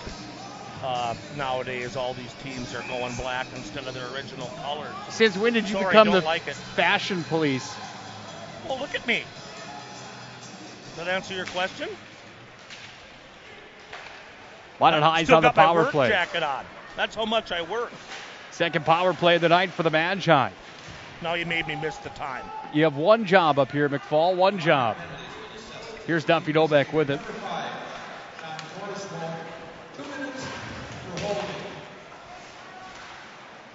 Well, I've only got one job up here, and on Tuesday night you took that away from me 5 times, so... Beginning to not know what my job really is, Nick. Scores about 2 minutes holding. Minot High in the power play for the next minute 25 as the Magi try to move it out to center. Now they take it with bone break, and he just works it back in his own territory. He's going to set up shop and sling it out to center again. Goes off the skates of Deal down to the corner on the blocker side of Ackerman. Over there is Deal freeing it now to Stenberg, and Stenberg top of the circle with a backhand, sends it away to the corner. Deeks is trying to clear it for the Demons. Broken stick there from Mason Deal. The puck is taken all the way out of the zone by Joey Heinert, who clears it down. And on the retrieve for the Magi, it's Riley Operud. He makes a nice move over the far side corner. He's hounded by Petrie. Operud being held out to center ice. Gets it into the offensive zone, but it's the Demons with control of the puck, and they roll it all the way down back in behind Trey Sortland. Nick Murphy back away over to Riley Operud, and here comes Operud near side wing. Back over to Nick Murphy across the center ice stripe. 30 seconds on the power play for the Magi. It's taken here by Murphy and sent all the way down to the corner. Feld worked it back up to Operud, hopped over his stick as it goes the length of the ice, and Furman's in a foot race back here with Riley Operud. Furman gets there first, frees it away, trying to clear the Magi. With the help of Fillion, they'll do it now as Fillion crosses over center, then the blue line. Top of the circle, back to the point. Operud, saucer pass across. Here's a drive from the line. That one from Murphy went wide. Nice play there from Operud. Demons are at full strength. Puck comes back to Fillion. Top of the circle, fired it wide to the blocker's side. Then away to Nick Murphy, trying to gain deeper into the zone territory, but it's Braxton Neese up to center, and now with it, Skylar Strand sends it in front of the net. No one home for the Demons in the corner. Working out. This is Krug. Tried to feed it back in front. Loose puck in the slot. D-zone for the Magi, and it's Fillion out with it to center. At center ice, the puck is taken away by Farnsworth, and Farnsworth is right back in with it. Farnsworth down low. Sends it in front of Sortland. He makes the stop, and now this one UFO'd the length of the ice by Riley Operud. All the way down it went. And that will be an icing with 12:44 to play here in the second. Minot High down by 3. It's 3-0. You are lucky that 2 things don't come into play, though. You're lucky that we do not have a Dippin' Dot vending machine right behind the press box here, or the smell of those roasted almonds that Ralph has, or you completely would have lost me by now, because I would be at the almond stand. Drive from the top of the circle. The stop from Sortland. Save rebound in front of the net. Save. Another save there from Sortland as the puck comes back away to the Magi and out to center. They push with Hunter Cope. Cope got it across, and it's taken by Jaden Luck. He hammers it into the zone. Acree on the near side trying to pin it in for the Magicians. This is the fourth line for the Magi out right now. They're doing a nice job forechecking here as it's taken by Deeks, and he's going to push it back to center. At center, Draney knocks it down, and then Draney will dump it in. In behind Ackerman, who's out of the net to play it. Ackerman wears the old school number 1 uniform for the Demons. He has been number 1 for Bismarck High, 6-1 here in this campaign. In front of the net, Petrie sent it down. Look out, Sortland took an elbow from Joey Heinert. Puck went to the corner. Now the Magi are back to center, and Hertz is into the offensive zone. Hertz sends it towards the net. Toe save was made there from Ackerman, and back the other way it comes for the Demons. They're in with Landon Fisher. He fires waffle board with the glove on top of it, made the save, and we have a stop with 11:43 to play in a 3-0 second. Minot High down by 3. Nice defensive rush there by Hertz. Came on in, got the backhand off. Ackerman the save, and then a great transition by Bismarck High. They take it right back down the other way, and equal to the task in that end was Sortland. I'll never forget that state title game. Larry McFall and I are in the Shields Arena. Oh, boy. Yeah. 2-1 late in the third. The intensity is at the all-time peak of the contest. The only thing Larry could come up with is, quote-unquote, the smell of those roasted almonds are just about killing me. Gosh, those are delicious. That's why I brought that up. And I'm going like, you've got to be kidding me. At center ice, it's taken here by Stenberg. He dumps it back in behind Ackerman. Deal in front of the net. Freed in front. Plebble fires. He scores. And Plebble has the Magi on the board. 2-goal difference now as Plebble took it from Stenberg, and Plebble delivers for his second goal in 3 games, his 4th point of the year. You know what? That's exactly what I was going to say. That goal comes at the 5:50 mark.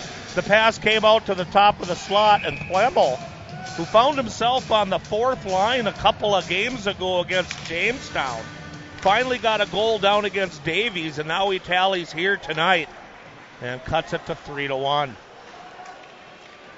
Shots are 15-7. We'll listen in to Duffy Dobeck as the Magi and Hauser have it down to the corner. Away it comes down to Feld. There you hear Duffy Dobeck. Demons are going to ice it, by the way.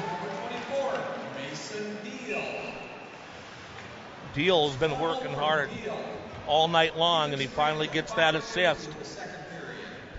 And that happens at 5 minutes and 50 seconds. Wouldn't be surprised if Stenberg had a name added on that. I thought Stenberg was in on it also down low. Either way, it's Plebble that gets the Magi on the board tonight, and we've got a 2-goal hockey game. Up to center ice, here come the Demons with Sullivan. There's a scrum back in the offensive zone for the Magicians. As back there is Luck having a little bit of a tussle with Alex Krug. Puck's in the Minot High defensive zone. They're trying to clear it now with the help of Luck.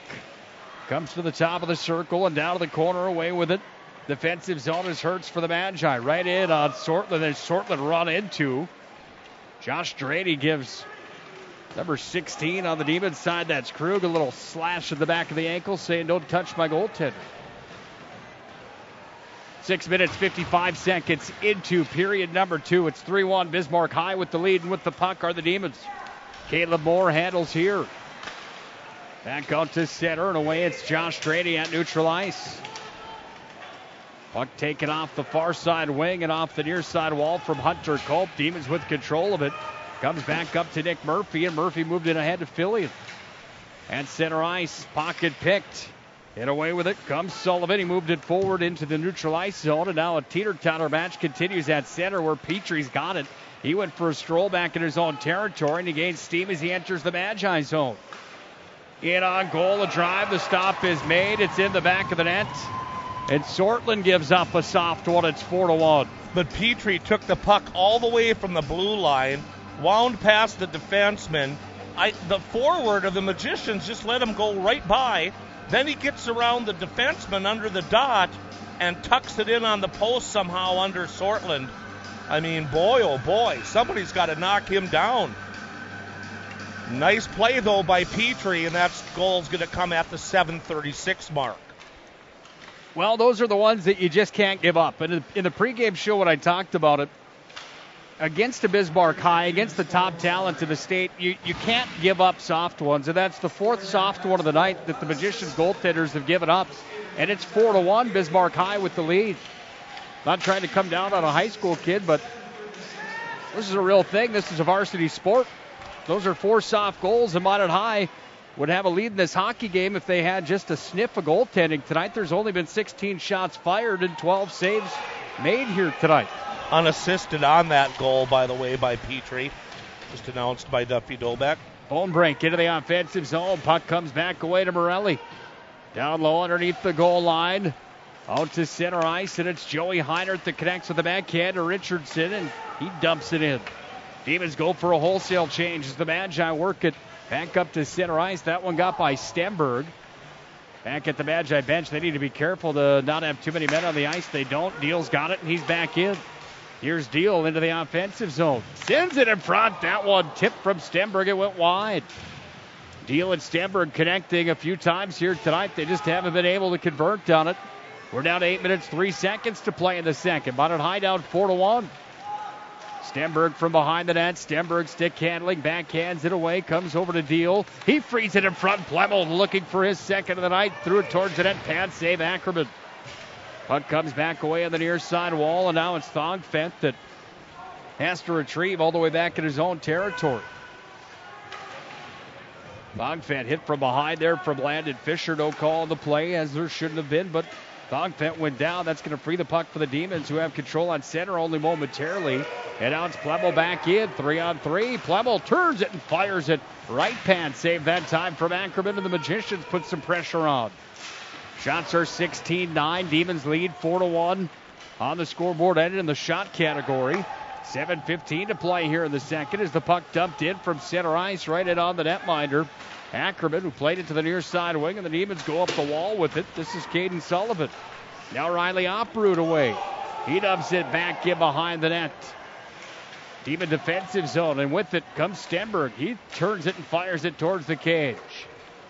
Handling the puck for the Demons now on the near side, bottom of the circle. Sullivan out to center ice, and Riley Oprud's there, and Oprud sends it right back in.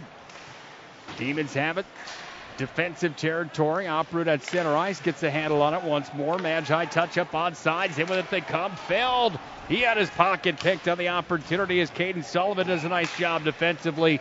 And the Demons are charged with an icing. 4-1. They lead with 6:33 to play in the second. Feld had Ashton Hillman with him. If he could have just got that feather pass up a little bit higher, Hillman was going to have that right in the slot. Just did not happen. The Demons got it out of the zone, and now the face-off will be to the right of their goaltender, Ackerman.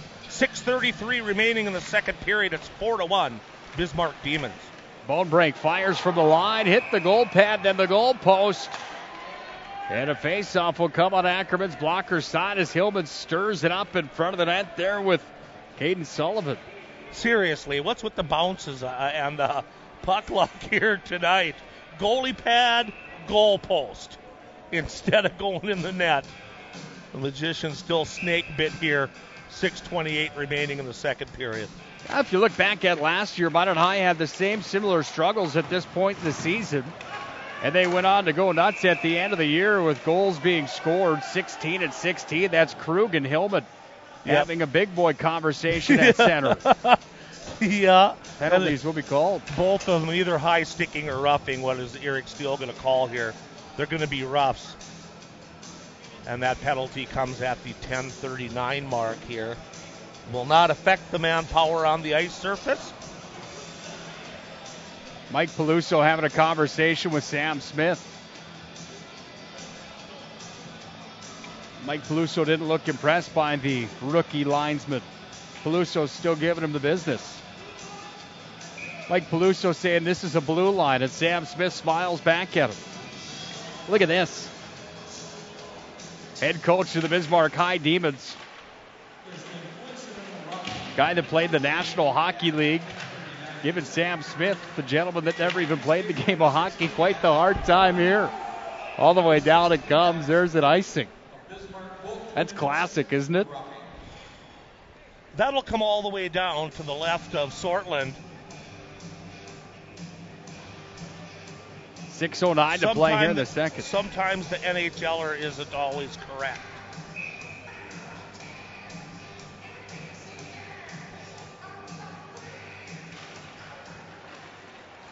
Off the draw, the defensive zone for the Magi. They push out to center. Deal dumps it down in behind Ackerman. Oproot handles here, half boards. Sends it behind the cage. Plemmel had the puck escape his stick as he had it back behind the net. Homebreak laid a big hit over there, but Petrie's into the offensive zone with it. Petrie goes down, then Stenberg rails Petrie. Stenberg's going to take the puck out of the corner. And Kyler Stenberg doing a nice job here for the Magi as he pushes back out to center. Then Dayton Deeks gets it back and moves it back in. Joey Heinert slow to the bench for the Demons. 5:30 to play here in the second. 4-1 Bismarck High with the lead as Chase Furman down low battling there with Operud. This hockey game's starting to get a bit rougher as it continues on here tonight. Should have been too many men on the ice on the Demons. They don't call it. And a little bit of grabbing and holding and stuff, too, going on now a lot behind the play when the puck leaves the end. Stenberg fires one in. He gives a little chop to Ackerman. Then Stenberg met with a handful of cross checks there from 15 to 26. That was Steckler along with Sullivan giving him the business. Well, when we talk about last year, Larry, Minot High, keep in mind in the middle of the season, they had losses to Davies Century and Bismarck High. After that, they rattled off. Here's a shot from the line from Hertz that's gobbled up by Ackerman. After that, they had a win at Bottineau Rugby. They won 5-4. They beat Mandan 6-2. They went to Dickinson and thumped them 10-3. They beat Williston 10-3. Bottineau Rugby 8-0 and 10-0 over Bottineau Rugby again. So the Magi put up some pretty impressive numbers in their last 6 games of the year before falling to Bismarck High in the region semifinals, and then Dickinson ended their season 6-1 on that night. So it could be a bright future for the Magi coming up. Like we talked about, they just have had a hard time finding somebody to bury the biscuit. That game against Bismarck at Regionals was very well played by Minot High. That was a battle. Handling the puck is Murphy, offensive zone, center slot, down to the backhand. Drive, blocker save. Nice save there from Ackerman. Opportunity there for Nick Murphy. Murphy of the year, bidding for point number 5. He's got 2 goals and 2 assists, but a hand pass is called now on the Magicians. So the puck comes back out to center. 4:45 to play in the second. It's 4-1 Bismarck High. Jordan Willard working with the defenseman on the Magicians. John Grubb with the forwards. Willard now with a question for Steele, or maybe just the joke of the night. Face off to the left of Sortland here.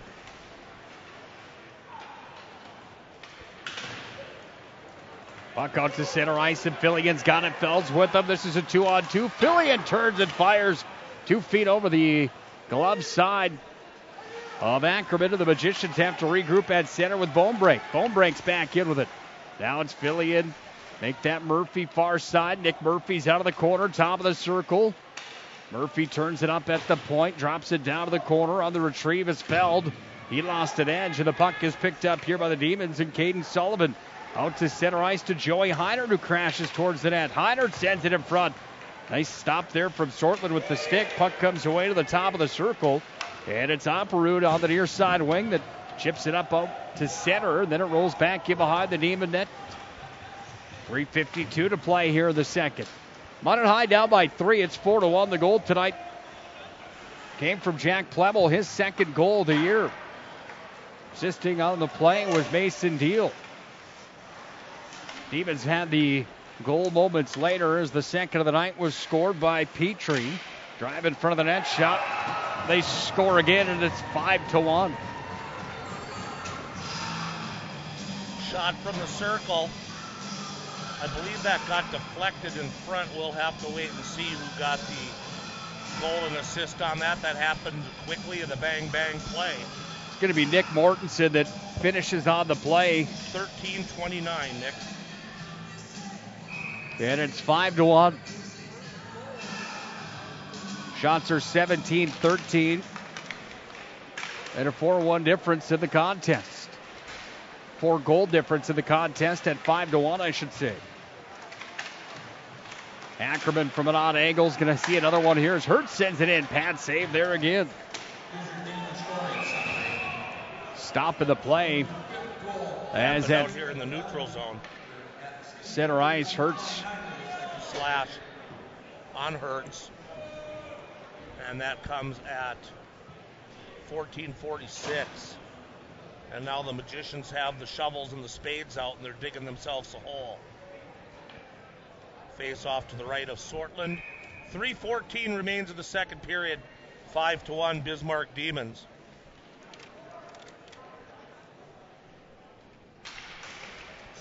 Off the draw on the blocker side of Sortland. Puck comes into the blue paint. Stop is made. Rebound. There's a scrum right on top of the Minot High goaltender. He's got it underneath the pillows, and he'll hang tight to it. Well, when you talk about last year, it was the Bismarck Demons club that had a pretty nice campaign. The Demons finished the regular season on a record of 19-8 overall. They had 2 losses inside of region play. Both of those were to Century. They got to the state high school hockey tournament. They lost to Red River in the quarterfinals, 4-2 there. And then Dickinson at Jamestown lost to the Demons. Combined score on the 2 games, 7-2. They ended on a winning note. They've been good since here in 2018-2019. Puck's loose in front of Sortland. Back behind the net, Thongfett sends it around to the near side wing. Comes back away onto the glove side of Trey Sortland. 2:35 to play here in the second. Still 5-1, Bismarck High with the lead. Shots are 18-14. Puck rolls all the way down the length of the ice, and Ackerman forced to make a stop there with the blocker. Minute 8 remains on the Hertz call. Is back in his own territory, twirling with it. Isaac Olhauser gets it up to Petrie, looking for the hat trick in this West Region affair tonight. Petrie's got it, and Petrie skates in. Then he's cranked by Ben Bonebrake. There's the hit of the game. That brings the Magi bench to volume. Petrie back to the Bismarck High bench, frustrated the captain of the Demons. He was hit hard right inside the blue line by Big Ben Bonebrake.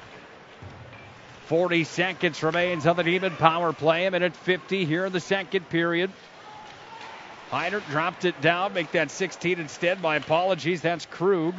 Bouncing puck down to the corner. Deal freed it to Bonebrake, and then Bonebrake launches it all the way down. Stenberg, one-man aggressive on the forecheck. Ackerman's out of the net to play, and he sweeps it away there from Stenberg. Deal gets it at the top of the circle and sends it right back around the end wall. Stenberg, far side corner, tripped up there by Deeks. Deeks is going to skate out to center ice. Think about this, Larry. Who's a better defenseman, Deeks, Bailey, or Sleddy? Into the far side corner we go. Minot High back to full strength. Can I say it's a tie? Hammered here the length of the ice by Stenberg. They're going to whistle an icing on the Magi with a minute 6 to play here in the second. 5-1 Demons. Well, when you think about Bismarck Century and Carter Bailey back there, Connor Hansen, and Peyton Sleddy, those are 3 of the best of the West region. It's fair to say that Dayton Deeks, number 13, black here tonight, has to be in that conversation as well. Yeah, he's good. He's got a couple assists already. Not quite as big, I don't think, as a couple of those Century defensemen, but he sure knows what he's doing out there. He pinches a lot, gets in the play. He's always busy. Nice player for the Demons. Duffy Novak had the 1-minute call. 4-goal differential here tonight as Nick Murphy has it in his own defensive zone up to Plemmel. Plemmel's got the game's only goal for the Magi. Sends it across back to Murphy. Comes back to the top of the circle and back to the point. Hertz trying to hold it. He couldn't. Foot race back the other way. Mortensen to play it. Then the puck goes up into the seats, and look out. Finds a fan. Everyone survives. Almost found the top of her head. 30 seconds to play here in the second. First International Bank and Trust intermission report comes up next. We'll have Matt Morelli joining us here in the booth. He'll talk about his son Mason being on the list for the Hobie Baker Award for college hockey's most outstanding player. Player in person. Heinert walks out, fires, and he scores at 6-1. Heinert from an odd angle. I don't know how that one beat the goaltender. Sortland, he went down into the butterfly and shot it over the pad, the bottom of the blocker. Yeah, Heinert came from behind the net and just coasted on out and took a short angle shot. And 16:43 the time of this one. And it's turning into a depressing night for the Magicians. Blocker side of the goaltender. Ackerman comes back away to the near side wing. Cut him down. Kids were at 7-6-5. Drive from the line. Went wide. Back away on the near side wing. And the horn's going to sound at the end of the second. And this one's kind of a rough one tonight for the Magi. 6-1 at the end of two. Shots are 19-14. This is a hockey game that really doesn't have the score really tell the true story of what this hockey game has been here tonight. Unfortunate for the Magi. Nevertheless, they trail by 5 as we enter the final frame. First intermission report comes up. First International Bank and Trust second intermission report, comes up next. We'll hear from Matt Morelli. We'll have all the highlights and stats of the period. We'll get ready for the third as well. Demons 6, Magi 1. This is Minot High Magicians Hockey.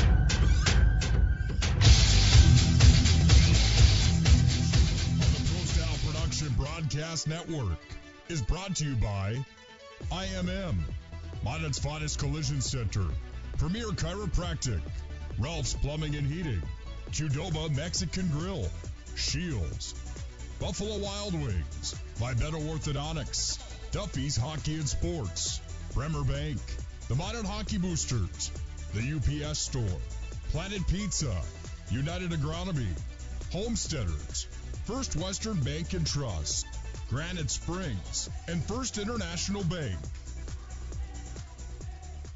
Throughout the areas we serve, First International Bank and Trust employees are actively involved in helping our customers and communities grow. This is Kevin Vigestad from First International Bank and Trust, member FDIC, equal housing lender. Whether it's coaching a Little League team, leading through involvement with nonprofit organizations, or a proud Beaver booster, know that all of us at First International Bank and Trust are committed to giving back to the places where we live and work. Hi, my name is Marshall Knop. I'm the manager of the UPS store here in Minot. It's time to make sure your holiday gifts arrive on time and unbroken. It's why at the UPS store we offer our pack and ship guarantee. We can pack, ship, insure your item, and get it there on time. 100% guaranteed. If anything were to happen, you're covered, and so is your package. So ship away for the holiday. For the finest in packing and shipping, the UPS store. We're at 1940 South Broadway or online at theupsstore.com. ProStyleProduction.com. Planet Pizza. Systems go for lunch. Frequent supper times up front. T-minus now. It's time for Planet Pizza. With lots of space for fun. There's room for everyone. From me and Arian to Planet Pizza.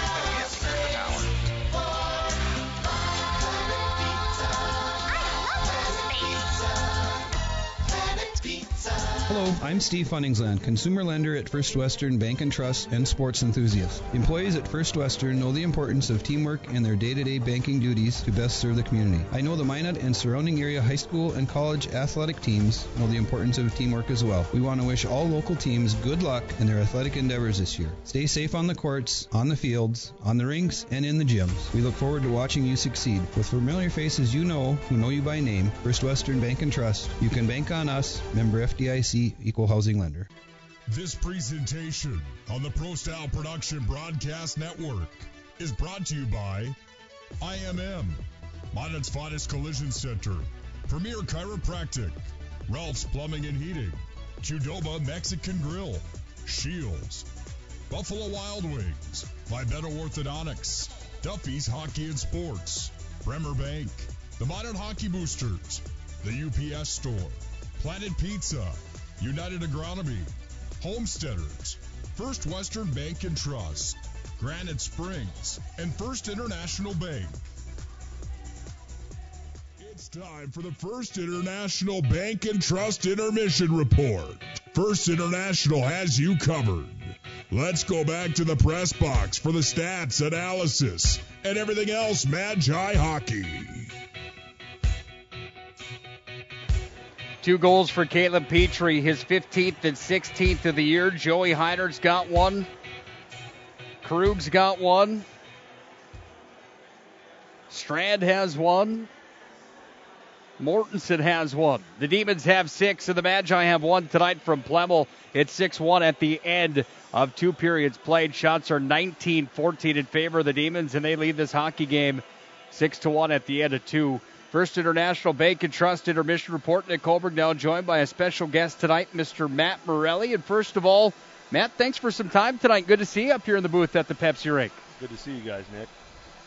Some real exciting news coming by the way of the U.S. College Hockey Online, and seeing on Facebook here recently that your son Mason Morelli is on the list for Hobey Baker Award finalists, and a person that's trying to get to being one of the Hobey Baker finalists and being the recipient of that award this year. First of all, congratulations to you. It says a lot about your family, says a lot about the upbringing of Mason Morelli and the job that you did. Man, you have to be just proud as can be that he cracked that list here in his senior year at University of Nebraska, Omaha. Yeah, it's exciting.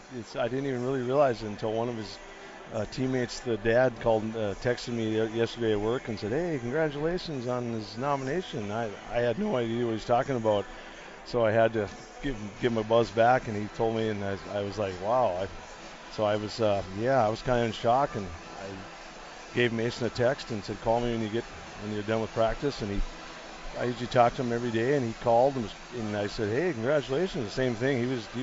He was kind of real nonchalant. He's like, "Yeah, it's kind of cool." And I go, "Well, geez, I think it's probably more than that." But he keeps it in perspective. He's trying to focus on a big weekend against North Dakota, and they want to take that momentum from last weekend in Denver and get some points out of this coming up weekend.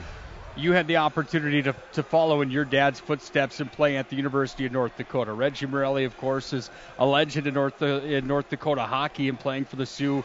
Got the game-winning goal in their first ever national title. You in the early 90s got to play for North Dakota. You know how hard that college hockey schedule is, how much of a grind it is. What do you think that says about a player like Mason, knowing that he's on that list of Hobey Baker recipients that could possibly be, and being a guy that, has gone through some adversity after, the knee injury last year, and he's back his senior year, really says a lot about what kind of kid he is, doesn't it? Yeah, I think so. I think it's a tribute to the Minot program. He's put his time in.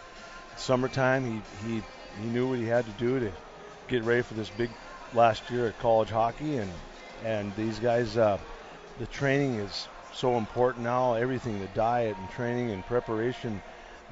I think to be an elite player, you have to take it serious day in and day out. You might have a day or two off, but that's about it. Nowadays, you can't take those long stretches off. And these guys, once they're dialed in, that's the way he was this summer. As soon as he was able to start skating in that May, it was all business, and you kind of just got out of the way and said, "You do what you got to do."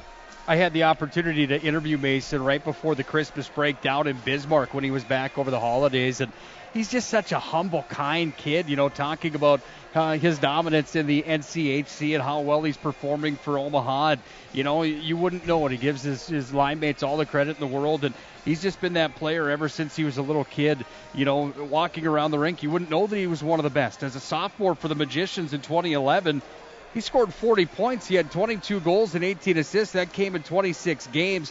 I have to ask you this. Do you remember, after his sophomore year, of course you remember him playing for the Toros. He played for the Toros for 11 years at the end of his sophomore season. He had 3 points, 1 goal, 2 assists. Do you remember the night that he got in his first fight in the North American League at the Mesa Arena Eck Rink right next door? Yeah, right in the middle.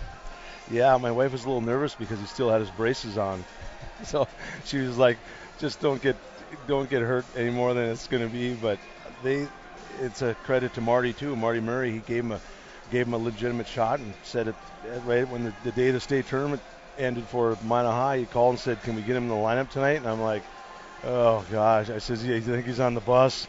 So it was kind of comical in a way, but he knew that he was so torn between Minot High and playing for the Toros that junior year. I said, you got to do what you want to do and what's going to make you get you to that next level of which is college. And he wanted it. He trained, like I said, he was been driven, but getting back to that humble, he gets more satisfaction out of seeing his teammates do it just as well than he is. But that's just his leadership, and I think that's why he's captain.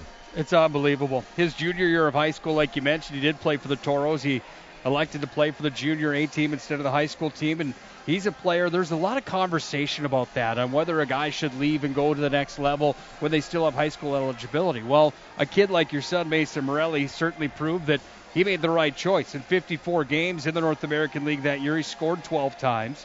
He added 15 assists for 27 points. He also had 74 minutes in penalties, which goes to show that he stuck up for his teammates and did those things. What advice do you have for young hockey players, being a guy that played at the D1 level and now having a son like Mason Morelli, who's on this list of the best college hockey players in the country?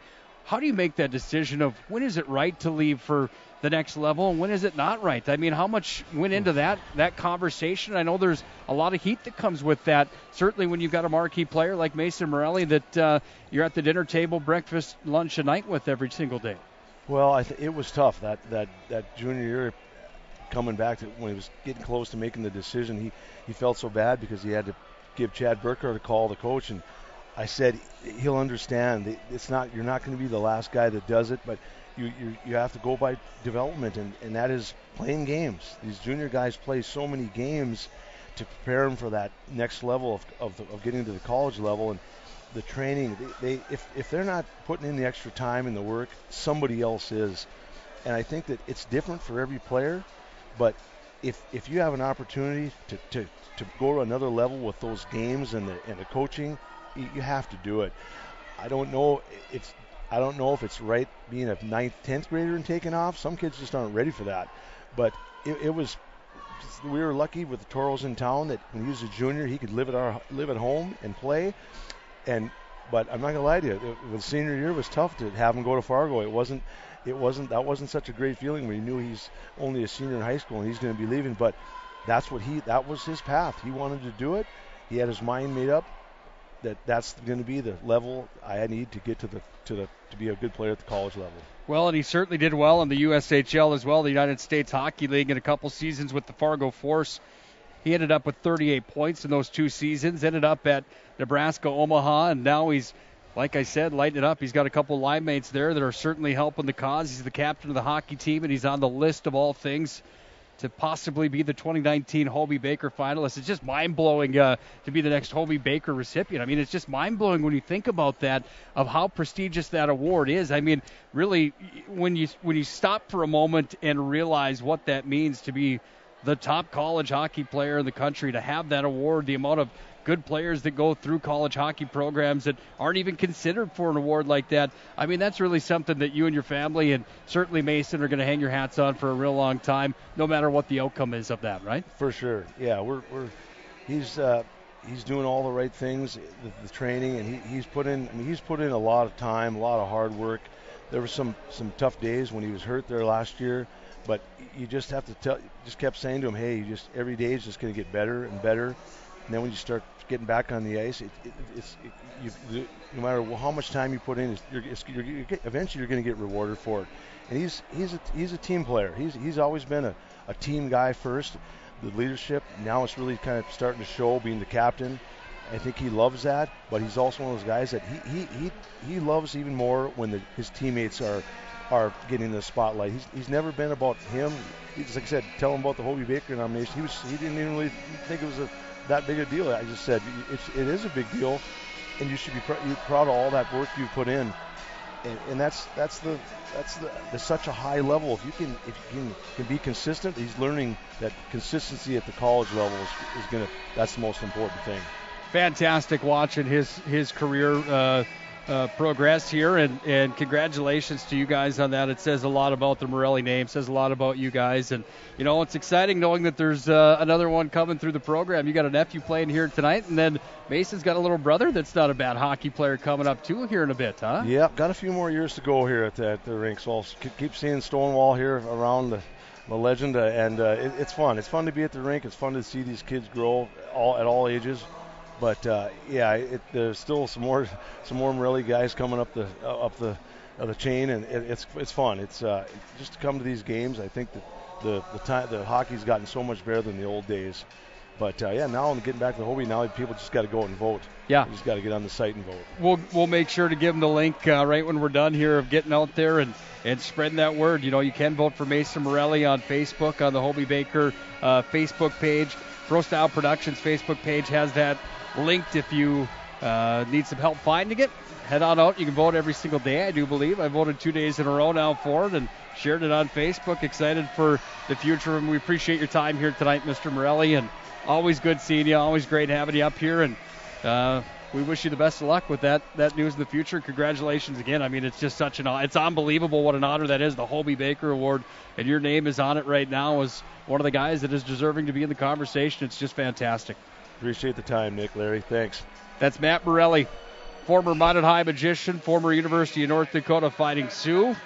His son, Mason Morelli, playing for the University of Nebraska, Omaha, and Mason on the list for Hobie Baker finalists. Once again, if you go to Facebook, there's a fan vote online where you can go and vote for Mason Morelli. Sure hope you do that. Kid would definitely be deserving of that honor. Just about time for the third period here tonight. Minot High down by 5 at 6-1. Larry, how big of a deal really is that? I mean, Hobie Baker list of being one of the guys that is even in that conversation. I mean, it's mind-blowing when you realize how many players are in the league, and let alone to be one of the guys that's talked about. He's from right here in Minot, grew up in this same hockey rink. Absolutely. I was telling you the story about that picture with him and Matt back when they were building the first Mesa. That was to have a Minot kid in there is just unbelievable. And don't forget, there's two others that played for the Toros. Goaltender, I always have a name, problem pronouncing his name, Ati Tolvanen, and also Johnny Walker. Here's Plemmel in front of the net, fires one on. The stop is made. Stenberg turns it forward. Another shot as the Magi pressure 28 seconds into period number 3. Back out to center. It's taken here by Bonebreak, and he dumps it right back in on the Demons on the blocker side. Yeah, the Toros have produced 3 guys that are on the list for Hobie Baker finalists. That is really mind-blowing. Back in with it now, handled here by Stenberg. Turns and fires. He hit the goal pipe. Rebound comes back in front of the net. Deal tries to deliver down low, back over to Plemmel in the corner. Plemmel's got it underneath the goal line now, and here's Jack Plemmel. 1 goal tonight. Tried to feed it across. Onto the tape for Deal. Connected with him, and it's underneath the net where Stenberg goes to work for it now. Stenberg back behind the goal line. Stenberg has Petrie tied up. The arms in the air from Andy Carton. Delayed call coming here on the Demons. They'll touch. And the Magi go back to the power play. Is going to get the penalty at 1:12 here of the period. I'll try to get some stats for you folks on the fly here. 5 saves last period for Sortland and 9 for Ackerman. Ackerman's got 13 for the game now. Minot also with 13 saves. We didn't get a chance to look at the stats. Back in behind the net. Puck taken here by the Demons in their own defensive territory. It comes all the way down on Sortland. He's going to be forced to cover it up. Gets the snow cone there from 16, Alex Krug. Quality scoring chances favor Bismarck High 6-3 going into this period. And Minot's been whistled 5 times for 10 minutes. Bismarck 4 times for 8 minutes.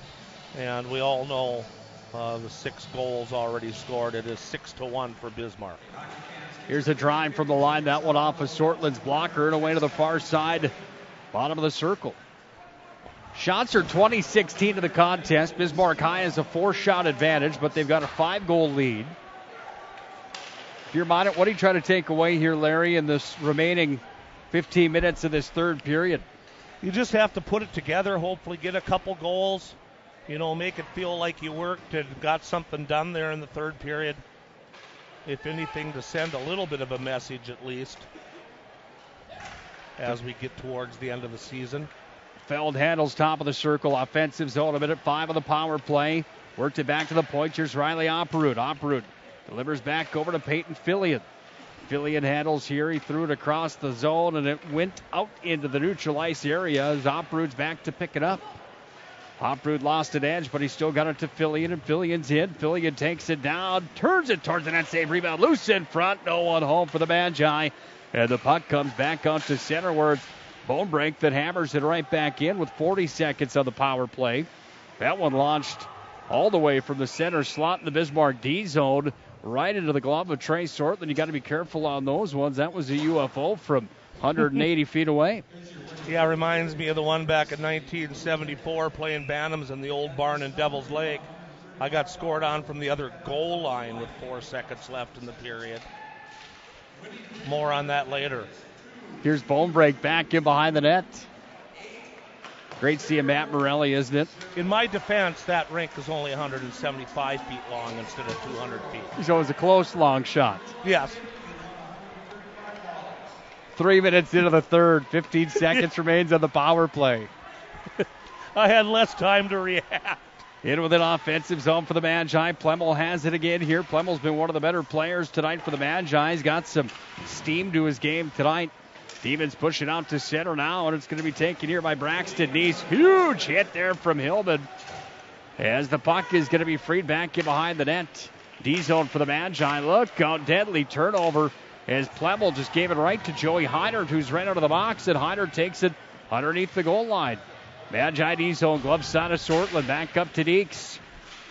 Comes back away into the neutral ice area. The puck is taken and launched back into the blocker side of Sortland.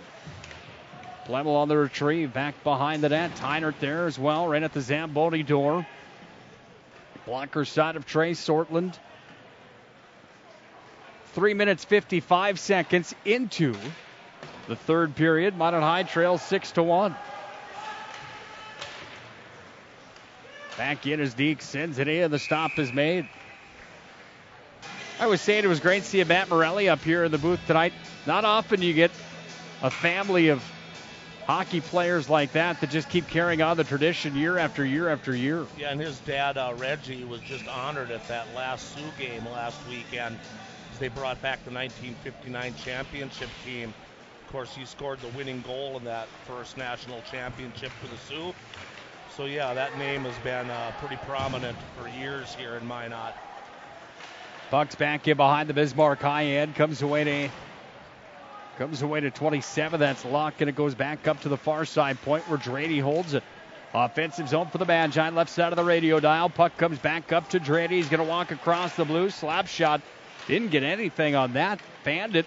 Kind of a knuckle puck that went forward into the zone and back into the neutral ice territory. The Demons are going to regain control of the puck. Not for long. They go for a change and let the Magicians have it with Luck, who goes across to Hunter Cope. Cope's into the offensive zone. Takes it back in behind the net. Shots are 21-17 in this West Region affair tonight, and it's the Demons that have the advantage. Back in on Sortland's blocker side. Minot High pushes back to center. Look out, Nick Murphy wouldn't need it, but he got it forward ahead to Morelli. Morelli turns and fires. Delayed call coming here on the Demons as the Magi power play will come back out when Bismarck High touches again. It's going to be a kneeing or a tripping penalty as Thongfed in front of the net. Morelli a drive, top shelf. Nice. Eddie Morelli goes to the cookie jar. He scores, and it's 6-2. Morelli picked it up about 4 feet out of the blue paint and flipped a backhand over the glove hand of Ackerman and underneath the post. And a little bit of life for the Magicians there. That's what they need. Just make this a contest at least. That goal comes at 5:18. Team high 6th goal of the year for Aiden Morelli. We're just talking about Morelli, and now Matt's brother Pat gets a big goal. Mike Morelli's in the building tonight too, as the whole family has came to watch the game here tonight.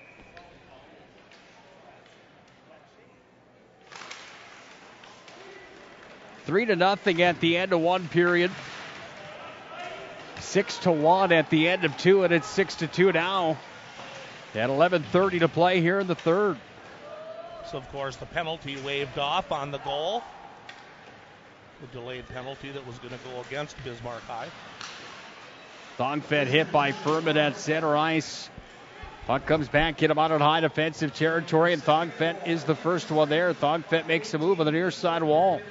I think the future's bright for a kid like Thongfen as well. Up to Fillion, up through neutral ice, over the red, down the blue line. Fillion turns and fires one up into the protective mesh. And we'll have a face-off coming on Ackerman's glove side. Assist for the Magicians on that goal. Number 15, Gabriel Thongfet gets an assist, Nick. And they also give one to number 10, Peyton Fillion. So that is Morelli from Thongfet and Fillion at 5:18. Well, good for Gabe Thongfet. That's his first point as a Minot High Magician. Comes in the form of an assist here tonight. Offensive zone for the Magi. Feld got it across, back up to Hauser. Right inside the blue line. Hauser's going to turn that one free, but it's Heinert that takes it for the Demons. Hauser takes it right back, and now the Magicians, Hillman's back on the retrieve in his own territory. Tony Swearingen at the start of the game was saying how last year Thongfet played for him, Nick, and he said he is just a worker. And Swearingen was not surprised that Thongfet got the nod for varsity, and now nice to see his first point. Petrie with the puck, trying to move it ahead forward into the offensive zone, but the Magi push to center. Now the Demons are back in their own territory with Olhauser moving it back ahead. 6:55 into the third. Minot High down by 4. Score 6-2. Shots are 21-19. Petrie up to center ice with it. Puck comes back away on the near side wing, and Mason Deal back in. Has Plemmel dropped off. Stenberg tees one up in the one-timer. Nice play. Went into the belly of Ackerman, and he hangs tight to it. Mason Deal gets to the bottom of the circle and makes a drop pass to Stenberg, and he unloads a rocket. But no screen in front of Ackerman, so Quinn makes the save, and now the faceoff will come to the right of Ackerman. We're down to 9:49 remaining in regulation play. The Bismarck Demons leading the Magicians 6-2. Krug against Stenberg on the draw. Sam Smith, the linesman from the blue line, saying that he doesn't like how things are set up for the faceoff. So a Demon kick down to the circle. That was Krug. Hertz holds the line. Stenberg's down low, battling forward here. Free down to Plemmel. Comes away now, onto the tape for Deal. Sends it towards the net. Ackerman made the save. Puck comes back away to the Demons and out to center. They'll carry again into Minot High defensive territory with Farnsworth. Mason Deal was hit on the near side wall. Oh, he went in hard, slid into the boards, hit his shoulder. Slow to limp off the ice. Deal goes to the bench. The Magi's Drady on the retrieve, moves it forward, but it's taken here by the Demons and Caleb Moore. I'm just going to say he was one of the hardest workers on the ice so far tonight for the Magi. Deal's been buzzing. Deal's been buzzing for a couple nights. Doing a nice job for the Magicians. Like to find the net just a little bit more. He's been snake bitten a bit. Here's a drive and a save off the Stenberg attempt from Ackerman. Shots are even now.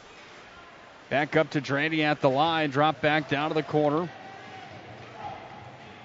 You know, Larry, I just have to say it. I mean, my point to the pregame show tonight with the shots are a pretty good indicator of the game, and it hasn't been a bad hockey game by any means. I just truly have to say that 6 goals on the board for the Demons, and they didn't earn all 6 of those goals the way that a lot of times these West Region affairs, those goals are earned, if you hear what I'm saying, I guess. Blocker side of Sortland in with a drive. This one knocked down.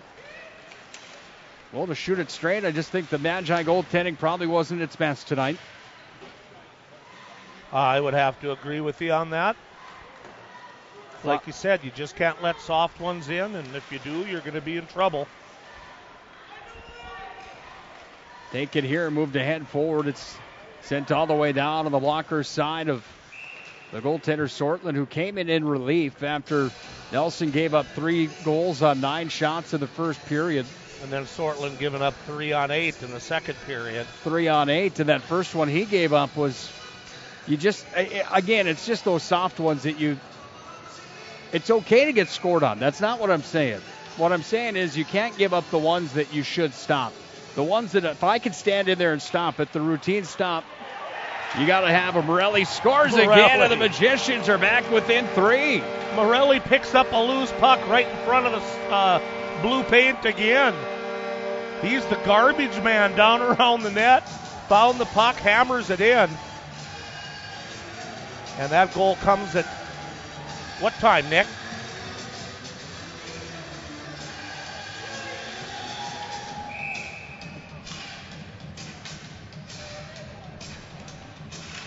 .9:28. 9:18 is the time of that goal.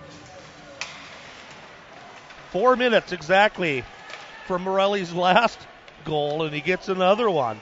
You think that's funny that I can't do the subtraction on the scoreboard, don't you? Well, you're along with all the other people that are 30 years and under. Here's Heinert back into the offensive zone for the Demons. Minot High down by 3 now as the puck comes back away to Petrie here on the near side wall. Top of the circle, Demons offensive zone, but it's Fillion out to center ice. Peyton Fillion with the assist on that one, Nick, on the goal from Morelli. Minot High's buzzing right now just a bit. Shots for 22-21 man. John big hit at center from Bone Break. Comes back away to Murphy, and now it's a back away here. Riley Oproot up over center ice. Bone Break in with it, fires it on, but offsides is the call. When you asked me before the third period what the Magicians should do, this is what they need to do. Knock them around a little bit, score a couple of goals. You're probably not going to win the game, but you're finally going to say, hey, you know, we're here. We didn't give up. We didn't quit. We're still scrapping and fighting as they move their way to the outdoor game here in 2 nights down in Jamestown as they take on Bismarck Century. Off the draw at neutral ice. Here come the Demons back in over the Minot High stripe. Offsides is the call as Farnsworth stepped in 1 step ahead. 6:44 to play in the third. Minot High down 6-3. Been since 2016 that the Magicians have beaten the Bismarck High Demons. I did not realize that there's that much of a drought against Century and Bismarck till you let us know that the other night. In with it, Minot High back in the offensive zone. Nice play from Nick Murphy. Went right in on goal. Minot High pressuring in the offensive zone. Puck is taken here by the Demons, and down it comes. It's an icing. And Hillman's going to find himself in the sin bin.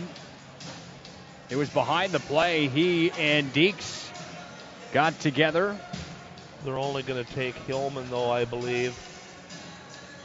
16 on the other side's coming in as well. Cross check on the Demons.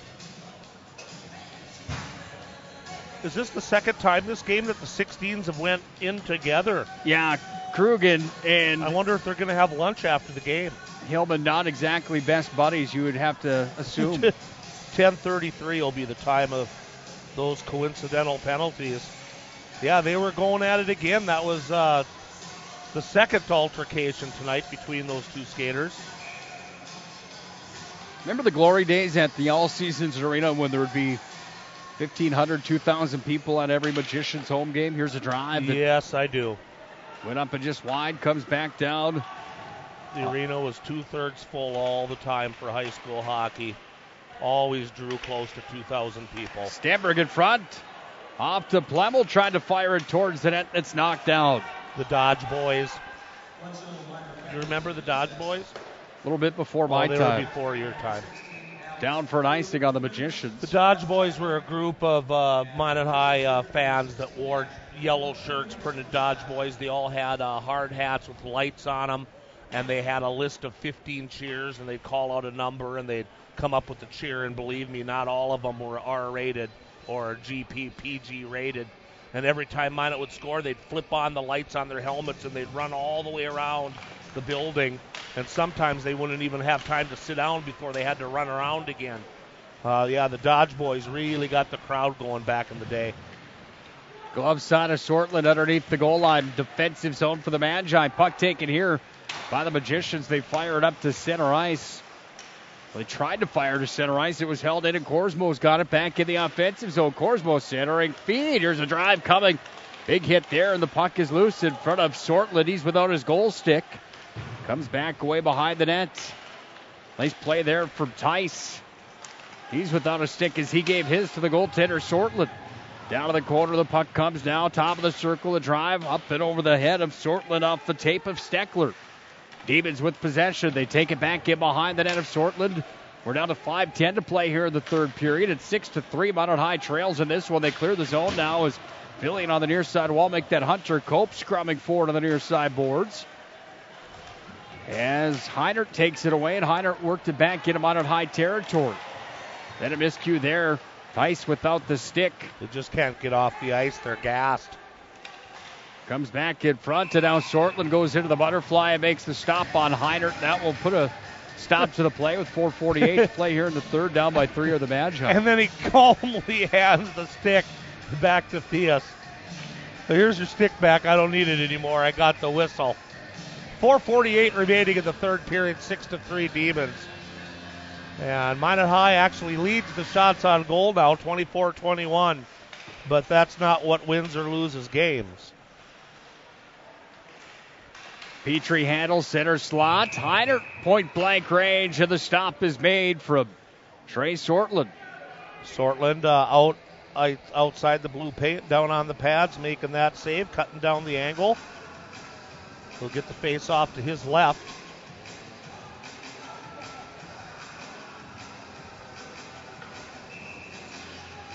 Eric Steele's our referee tonight, along with Andy Carton, Kevin Wilk, and Sam Smith are the linesmen. 4:37 to play here in the third period. Minot High has scored 2 times here in the third. The Demons haven't scored at all in the final frame. Could be too little too late for the Magi. We're down to 4:23 to play here in the third period, but if they do get one, certainly make things a little bit more interesting, wouldn't it? Yes, it would. And this is what we wanted to see. We wanted to see a compete level here in the third period. Petrie's back on at center ice. Caleb Moore handles back in his own territory. Right across the center ice face-off dot. Nick Murphy's got it. Murphy's going to move forward. Look out. Oh, my goodness. Murphy was drilled knee to knee, and he's in a lot of pain at center. Andy Carton behind the plays got the call. Either be kneeing or leg tripping. Steele with the call as well. And now they'll discuss what they want to make the call as far as minutes go. Yeah, both referees had their arms come up. 13:09, the time of the call. We're missing the hole in the glass for the referee's communication to the penalty box. The Minot High team broke that about 4 weeks ago by hitting the hole right on and shattering the glass. And we're having trouble from the supplier to get us a piece with the hole in it again. Timeout, by the way, called, I believe, by the Demons. So we're going now without the hole in the glass, which is kind of a pain because the penalty box people have to open up the doors to communicate with the refs. But we cannot get the correct size in here that we need to get that put back in. So we wait, and we open the door. That's what we have to do right now. Well, the door was open and told that there's a 5-minute major on Caleb Moore. They decided 5 minutes. Timeout for the Magi now. We'll take one as well. 6-3. Demons have the lead. Minot High calls a timeout. We'll come back with the finale of this one. This is Minot High Magicians Hockey. Systems go for lunch. Frequent supper time's a crunch. T-minus now, it's time for Planet Pizza. With lots of space for fun. There's room for everyone. From me and Bailey to Planet Pizza.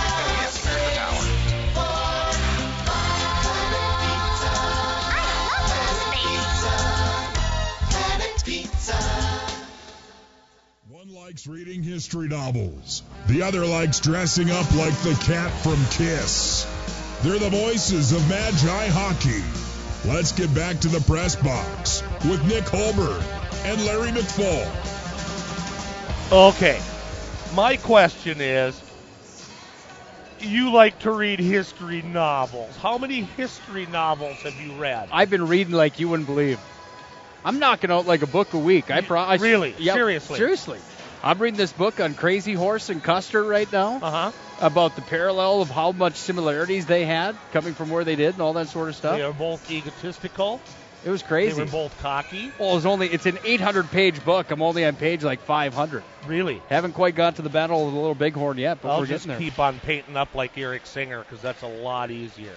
6-3, the Demons lead this one. Minot High's on a power play, a 5-minute major for the next 4 minutes, 50 seconds, and there's only 3:40 left in regulation. 2 goals here in the third for the Magi. They look for another one. Morelli's got both of those. He works it back to the point. Now Murphy. Sent it back over. Feld handles here. Feld's got it. Top of the circle. Back to the point. Riley Opperud. If you're the Magi, do you pull the goaltender at any point? Not yet, but you have to shoot. You get unlimited goals this 5 minutes. They haven't even got a shot yet. They've been passing it around for 40 seconds, and now it's dumped all the way down. Taken here by the Magicians goaltender, Sortland. Unlimited goals here in the 5 minutes. Opperud up over center ice. Now Filion's got an offensive zone. Hits the break, far side wall. Pinned up there by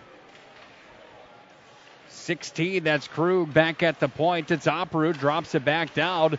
Centering feed. Filion a drive. He scores. Nice shot by Filion. Standing on the face-off dot to the right of Ackerman. Waiting for that pass. Some of you guys call that Ovechkin's house out there in the face-off circle. And the Magicians have cut this to 2 with 2:45 remaining. They still have the power play for the rest of the game if no other penalties happen. No, I don't pull the goalie yet. I just shoot the puck a lot at the net. See if they can cut it to 1. Then they'll think about getting their netminder out. Well, Filion put that one right through the 5-hole. The Magicians lead this hockey game by a score. Trailed this hockey game by a score of 6-4. They lead in the shot category 25-22. And here's another attempt that went just wide. Offensive zone. It's taken now here by Stenberg. And Stenberg handles top of the circle. Stenberg dropped it back down over to Dio. Back to the point. No one home for the Magi as the puck's taken out and all the way back down here out of the tape for Plebel.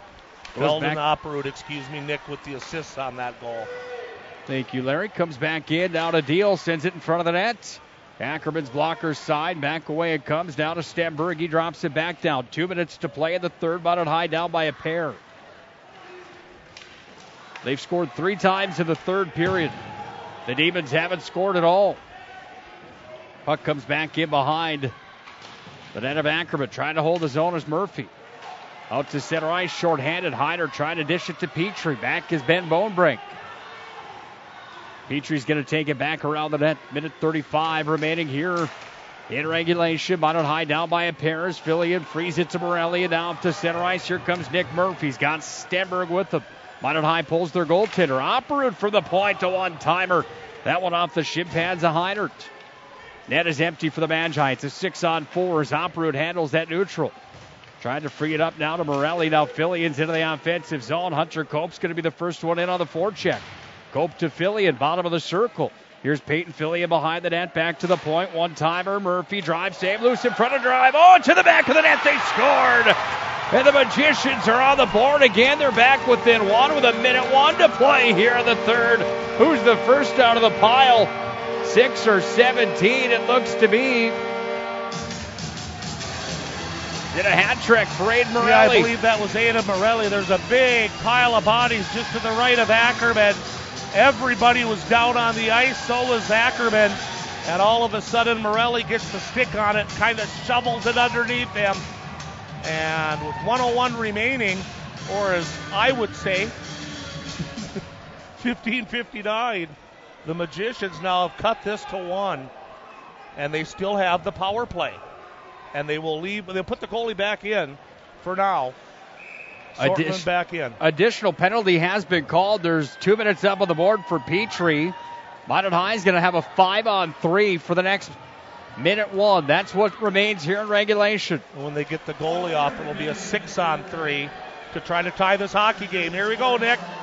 Handled by Opperud. He's going to carry into the offensive zone. Dropped it back over to the far side. A drive comes in, and Fillion's got it top of the circle near side.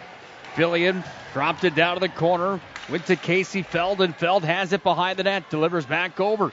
Top of the circle. Across it comes. Morelli. Now Opperud at the point. Opperud delivers over 35 seconds to play in regulation. Handling now is Oprud. One-timer sends it towards the net. Flutter puck, and it's taken here by the Demons. They launch it all the way down the length of the ice with Olhauser. 23 seconds to play. Why are they calling it icing here? I don't know. I think the linesman here, Sam Smith, blew the whistle. Sam Smith blows the whistle, and we'll have a face-off coming back to center ice. Oh, boy. It's a 5-on-3 power play for the Magi. The Demons iced the puck, and Sam Smith blew it dead, and we're going to face it off back at center. What's he doing there? Puck comes back away out of the tape for Nick Murphy. Face-off was at center ice.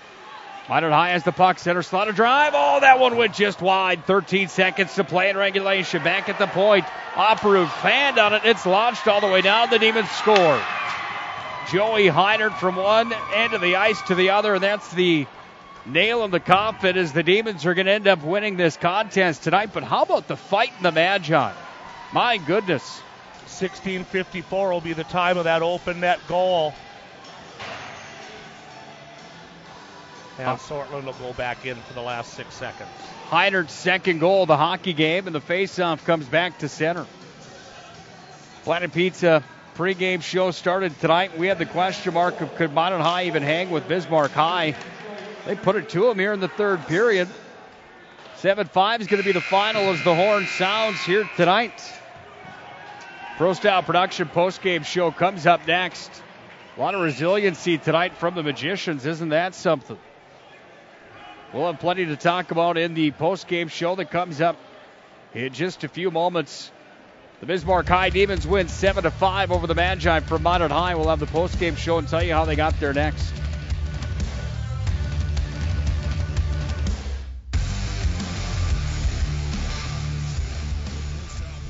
Broadcast Network is brought to you by IMM, Minot's finest collision center, Premier Chiropractic, Ralph's Plumbing and Heating, Qdoba Mexican Grill, Shields, Buffalo Wild Wings, Libetto Orthodontics, Duffy's Hockey and Sports, Bremer Bank, the Minot Hockey Boosters, the UPS Store, Planet Pizza, United Agronomy, Homesteaders, First Western Bank and Trust, Granite Springs, and First International Bank.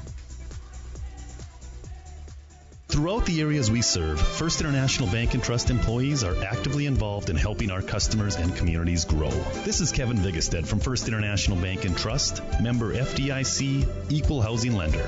Whether it's coaching a Little League team, leading through involvement with nonprofit organizations, or a proud Beaver booster, know that all of us at First International Bank and Trust are committed to giving back to the places where we live and work. Hi, my name is Marshall Knop. I'm the manager of the UPS store here in Minot. It's time to make sure your holiday gifts arrive on time and unbroken. It's why at the UPS store we offer our pack and ship guarantee. We can pack, ship, insure your item, and get it there on time. 100% guaranteed. If anything were to happen, you're covered, and so is your package. So ship away for the holiday. For the finest in packing and shipping, the UPS store. We're at 1940 South Broadway or online at theupsstore.com.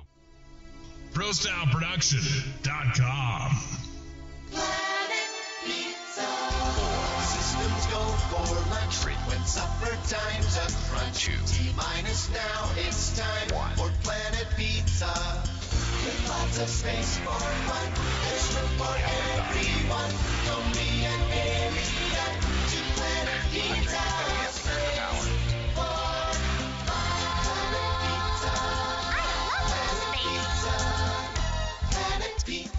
Hello, I'm Steve Funningsland, consumer lender at First Western Bank and Trust and sports enthusiast. Employees at First Western know the importance of teamwork and their day-to-day banking duties to best serve the community. I know the Minot and surrounding area high school and college athletic teams know the importance of teamwork as well. We want to wish all local teams good luck in their athletic endeavors this year. Stay safe on the courts, on the fields, on the rinks, and in the gyms. We look forward to watching you succeed. With familiar faces you know, who know you by name, First Western Bank and Trust, you can bank on us, member FDIC, equal housing lender.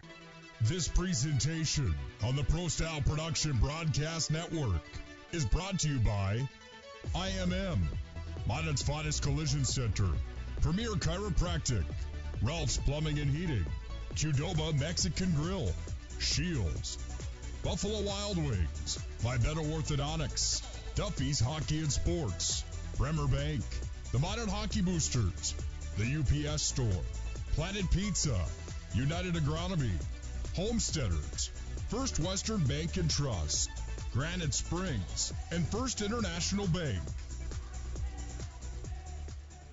It's time for the Pro Style Production DJ Services postgame show. Make your event Pro Style with the Pro Style Production DJ Services team. Visit ProStyleProduction.com and make your event Pro Style. Now, the Pro Style Production postgame show. Here's Nick Hulberg and Larry McFall. Well, if you listened from the start tonight, you probably didn't see that one ending the way that it did. Nail-biter tonight down the stretch. Minot High within a goal within the last minute of play. The Demons from Bismarck High pot an empty netter to win this one tonight 7-5 on the Pepsi Rink home ice surface of the Minot High Magicians. Nick Hulberg and Larry McFall here for the post-game show tonight. Larry, that hockey game has a lot of positive takeaways for the Magi, a team that just hasn't been scoring as of late. They go against a kid in Quinn Ackerman tonight, the Bismarck High goaltender that came in with really good numbers, and a Bismarck High team that's undefeated in the West region. And Minot High almost beat them. They mixed in a few more saves early in that hockey game, and Minot High has a win against the Demons for the first time since 2016. In my mind here tonight, your thoughts and some of the positive takeaways for the Magi here tonight? There certainly are a few. It was nice to see them start scoring some goals, especially against a team like Bismarck High. And when you asked me at the start of the third period, what does Minot need to do? They needed to prove that they can compete and that they're not going to lay down and get killed by these guys. So their comeback there in the third period, Nick, really impressed me. I thought that was a great fight back. They made it exciting. Of course, the 5-minute penalty helped them. They scored 2 goals, I believe, on that 5-minute power play.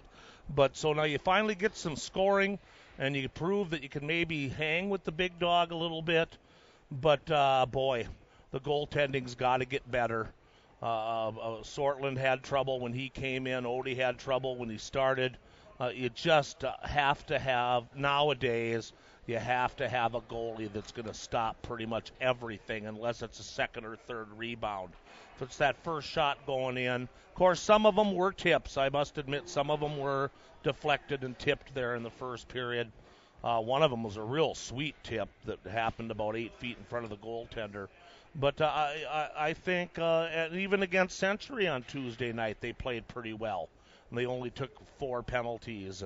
And so I've seen a vast improvement between the games that you and I saw down at Wachter Arena and at the VFW against those two teams earlier this year.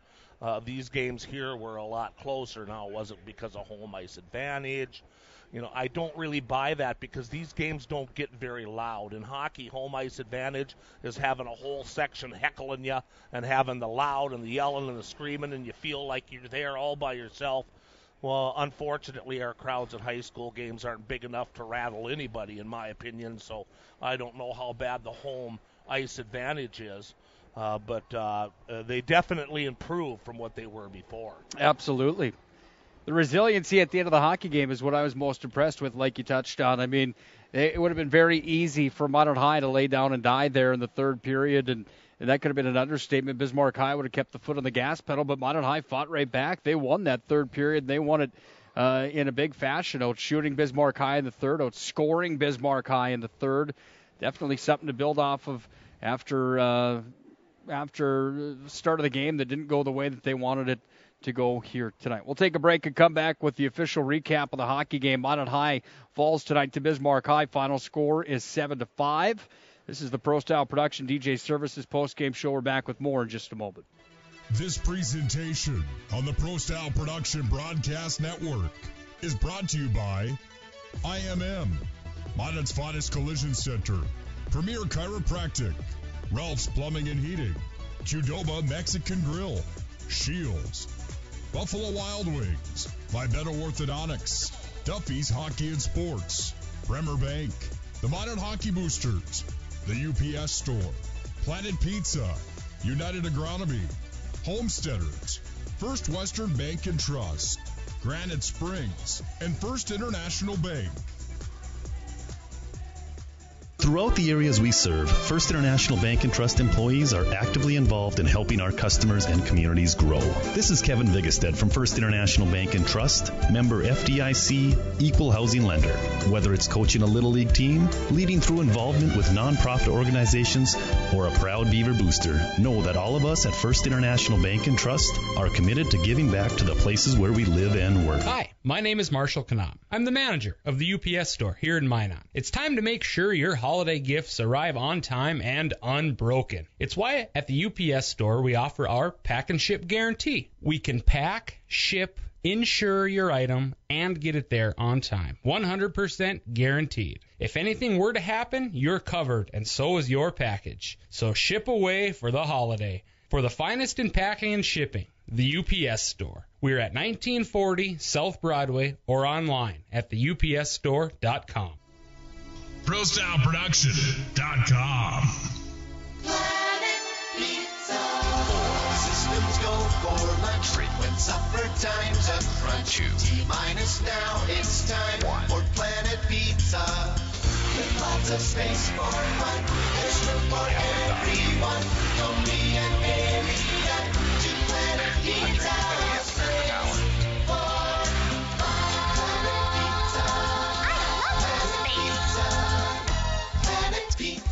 Hello, I'm Steve Funningsland, consumer lender at First Western Bank and Trust and sports enthusiast. Employees at First Western know the importance of teamwork in their day-to-day banking duties to best serve the community. I know the Minot and surrounding area high school and college athletic teams know the importance of teamwork as well. We want to wish all local teams good luck in their athletic endeavors this year. Stay safe on the courts, on the fields, on the rinks, and in the gyms. We look forward to watching you succeed. With familiar faces you know, who know you by name, First Western Bank and Trust, you can bank on us, member FDIC, equal housing lender.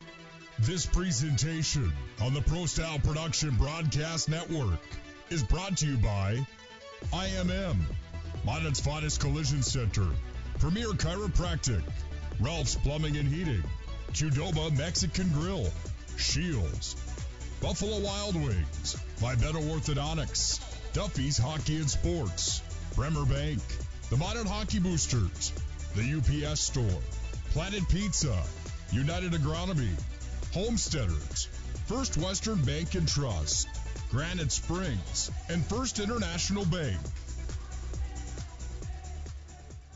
They travel together, but in separate vehicles. The voices of Magi Hockey. Here's Nick Hulberg and Larry McFall.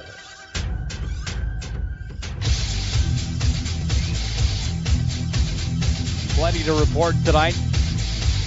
12 goals in all were scored here at the Pepsi Rink at Mesa Arena. Minot High ends up on the losing end of a 7-5 showdown with the Bismarck High Demons. Nick Hulberg, Larry McFall for the Pro Style Production DJ Services postgame show. Larry, it's your time to shine with the recap of tonight's hockey game. You've got plenty to talk about here and plenty to report. It looks like you just about ran out of ink on that pad after a busy night tonight here with Minot High, Bismarck High.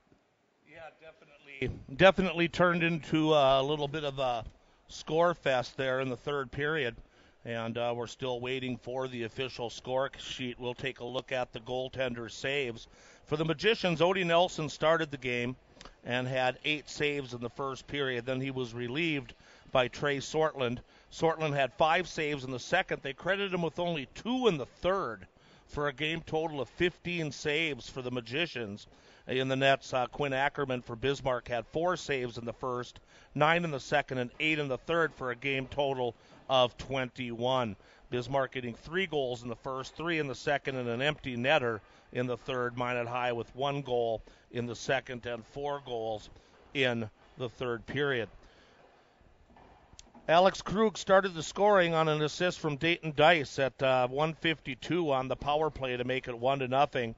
And then Caleb Petrie, I guess it is, scored on an assist from Deese and Olhauser to make the score 2-0 for Bismarck. And then Skylar Strand got an empty or equal strength goal, I'll get that right eventually, at the 12:16 mark to make it 3-0 for Bismarck. Then in the second period, Jack Plemmel gets the Magicians on the board on an assist from Mason Deal at the 5:50 mark. And then Petrie scores again for Bismarck at 7:36. And at that time, that made the score 4-1 for Bismarck High. Then Mortensen tallied at the 13:29 mark on an assist from Preston Wachter and Sean Korsmo for another Bismarck goal. And then they got their sixth goal on an unassisted goal by Jody Heinart at 16:43. And that took it into the third period with Demons leading at 6-1. Then it turned into the Aiden Morelli show as the Magicians picked it on up. Morelli got a goal from Gabriel Thongfett and Peyton Fillion at 5:18 to make it 6-2. And then 4 minutes later at the 9:18 mark, he tallies again on an assist from Peyton Fillion to make the score 6-3. Then came the 5-minute kneeing penalty on Caleb Moore that gave the Magicians an unlimited 5-minute power play for the last 4 minutes of the hockey game. And Peyton Fillion scored on an assist from Feld and Opperud. That cut it to just one at 6-5 with 45 seconds remaining. But the Magicians gave up an open net goal. Opperud losing the puck on the blue line as they tried to set up the game-tying goal. And Heinert dumped it all the way down into the empty net and finished off the Magicians for a final score of 7-5. Quality scoring chances ended up tied at 7-7. We talked about that big comeback. Bismarck had a 6-3 advantage in that column going into the third period. So the Magicians stormed back quite well and just fell a little bit short here tonight at the Pepsi rink. And now they'll take it to Jamestown on Saturday, North Dakota Outdoor Hockey Day, and the Magicians get another crack at Bismarck Century. It's time for the Minot's Finest Collision Center Stars of the Game. Minot's Finest Collision Center. We are Minot's Finest.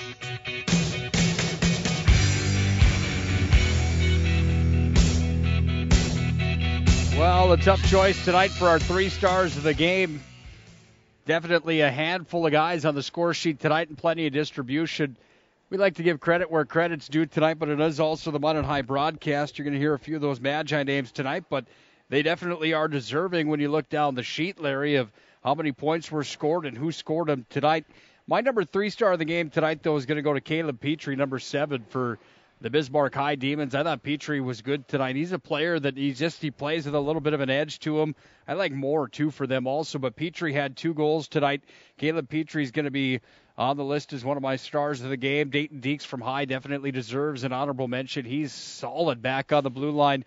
He had 2 assists tonight to Dayton Deeks, but it's going to be Caleb Petrie, my number 3 star of the game tonight. You all right with that? Yeah, and you also talked about honorable mentions, so to speak. I thought that Mason Deal was all over the place tonight, making a lot of hits, hustling all the time. I was just really impressed on how 24 played the game as well.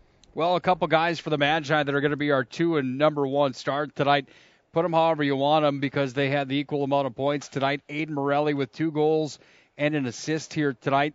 Peyton Fillion had 1 goal, 2 assists tonight. Fillion will be our number 2 star of the game. Morelli will be our star of the game tonight. You have to keep in mind that Joey Heinert scored twice as well for High. But Aiden Morelli with a 3-point night tonight. And for him, we've been talking about this with the Magi coaching staff. They were just waiting on somebody to explode and go off and be that marquee player that they can count on for some points on a night. The name Morelli certainly is one. You've heard that plenty of times here tonight. His cousin up for the Hobie Baker Award for college hockey. And in my mind, Morelli was the best player tonight for the Magicians up front, certainly getting the job done there in the third period. But Peyton Fillion was right there with them. And Fillion's another guy that if they can count on players like that to have the future kind of built around those 2 guys and they're good for some points every single night, you know that Minot High has a bright future for Fillion. He had 3 points on to the 9 that he had coming into tonight. He's got 12 points in 12 games now. And if you can have a point a game as your junior year continues, that's not a bad season. And that's an all right night for Peyton Fillion. And for Aiden Morelli, you could add 3 more to his season-long total, 2 more goals. He's the team goal leader. He's got 7. And 7 on the year, 9 total points for Aiden Morelli. Nice night for both of those guys. Those are Minot's Finest Collision Center stars of the game. Larry, if you ever need work done on your vehicle, Minot's Finest Collision Center certainly is the place. Corey and his staff at Minot's Finest truly are the finest. There's a reason that they have that name. They make sure that they follow proper procedures to repair your vehicle so that safety features are maintained to keep you and your family safe. They're more than an auto body repair shop. They are Minot's Finest, 839-0989. Huge thanks to them for the 3 stars here tonight. Let me tell you a little story about them. Brandon had a car accident with his Honda Civic a couple of years ago, and they did an outstanding job there. You can't even tell that car was damaged. They also worked on Brandon's aunt's car as well, and get this, they went above and beyond the call of duty, as I wanted them to see if they could find my Minot Mallard championship ring that I've lost, and I can't find it anywhere, and I figured, well, maybe it's underneath the seats of the Corvette, and anything goes underneath there, and it never comes back. I took it there, and they actually, Corey and Tommy Fiddler, actually spent about an hour and a half with flashlights, magnets on their hands and knees at Minot's Finest. They didn't even have to do it. And they're in there looking for the ring. We didn't have any luck, but for a body shop to go out of their way for somebody just to look for something under the seats, because it's complicated with the electrical seat and all the stuff, the Corvette, I can't even get down that low to see, so they actually did that for me and didn't charge me a dime at Minot's Finest. So just an outstanding service you get from them, and I just wanted to throw that in as well, as I probably will never go anywhere else for body work besides there. Well, I would make a joke and just say that it's probably just because you're the legend. You're the Stonewall McFall. That's why they do that stuff for you. Well, don't you get free food at Arby's and stuff too? Well, let's not. I cannot answer that question. Minot's Finest is the real deal. We appreciate everything they do for us. Closing thoughts tonight, Larry. Minot High has some triumph at the end of the hockey game. They show some resiliency. Yeah, a moral win tonight for the Magi, even though that they end up on the losing side of things and fall now to a record inside of West Region play that's one of their ugliest in a long, long time. 4-8 overall in the West. They're 3-6 right now in the West Region. Bismarck High, perfect at 9-0 overall. 11-1 coming into tonight overall. They're 12-1 now after the win tonight. Your closing thoughts on this matchup with the High Demons? Well, hopefully this is going to push Minot High over the edge a little bit and change the fortunes of the season. As they did play, I thought, 2 pretty good games here the last 2 nights against Bismarck Century and now against Bismarck High. So as they head into this outdoor game, which will be very, very interesting to see how that goes, the Magicians hopefully are on the road in the right direction now. They finally lit the lamp a little bit, and now they have a few other things to work on, and hopefully they'll gain some momentum as they head into the rest of the season. The Lumberdome coming up for us, too, next Monday night. Monday night. Bring your long underwear and your Under Armour and your snow boots and your portable heater. One year when Rob and I went up there, I thought I'd bring a portable heater up into that little loft. And it worked great. It was nice and warm until it started melting all the frost and the, that snow and stuff above us in the dome. And all of a sudden it's raining in the press box on our electrical equipment and on our pages of paper. And I'm just like, wow, this probably wasn't that good of an idea. So I think you and I will go without the heater. But last year, we had guys that were going to bring us up hot chocolate because we can't go down. We've got our in-between period show. We can't go warm up like everybody else does in Botno. So the hot chocolate was supposed to be coming. Pete Stenberg and John Willard go, yeah, we'll bring you hot chocolate. They didn't bring us. How many times did they bring us hot chocolate? And they haven't brought it since. 0. We've still been waiting for it. A whole year later, we're waiting 0 for hot chocolate. Up in that little wood box. So it's always fun at the Lumberdome, though. Brian's building there up there in Botno, quick ice, and we'll see. Hopefully it's not going to be 15 below outside, because you know what that means. It means even colder inside. Absolutely. That'll be our next broadcast. We'll have that one for you. Pre-game show will start at 6:45 Monday night from the Lumberdome. You're not going to ask me about the 180-foot goal in Devil's Lake. We'll talk about that on Monday. We'll talk about that Monday. Tonight, though, it's the Magicians that fall to the Bismarck High Demons. Final score is 7-5 tonight. An empty netter at the end.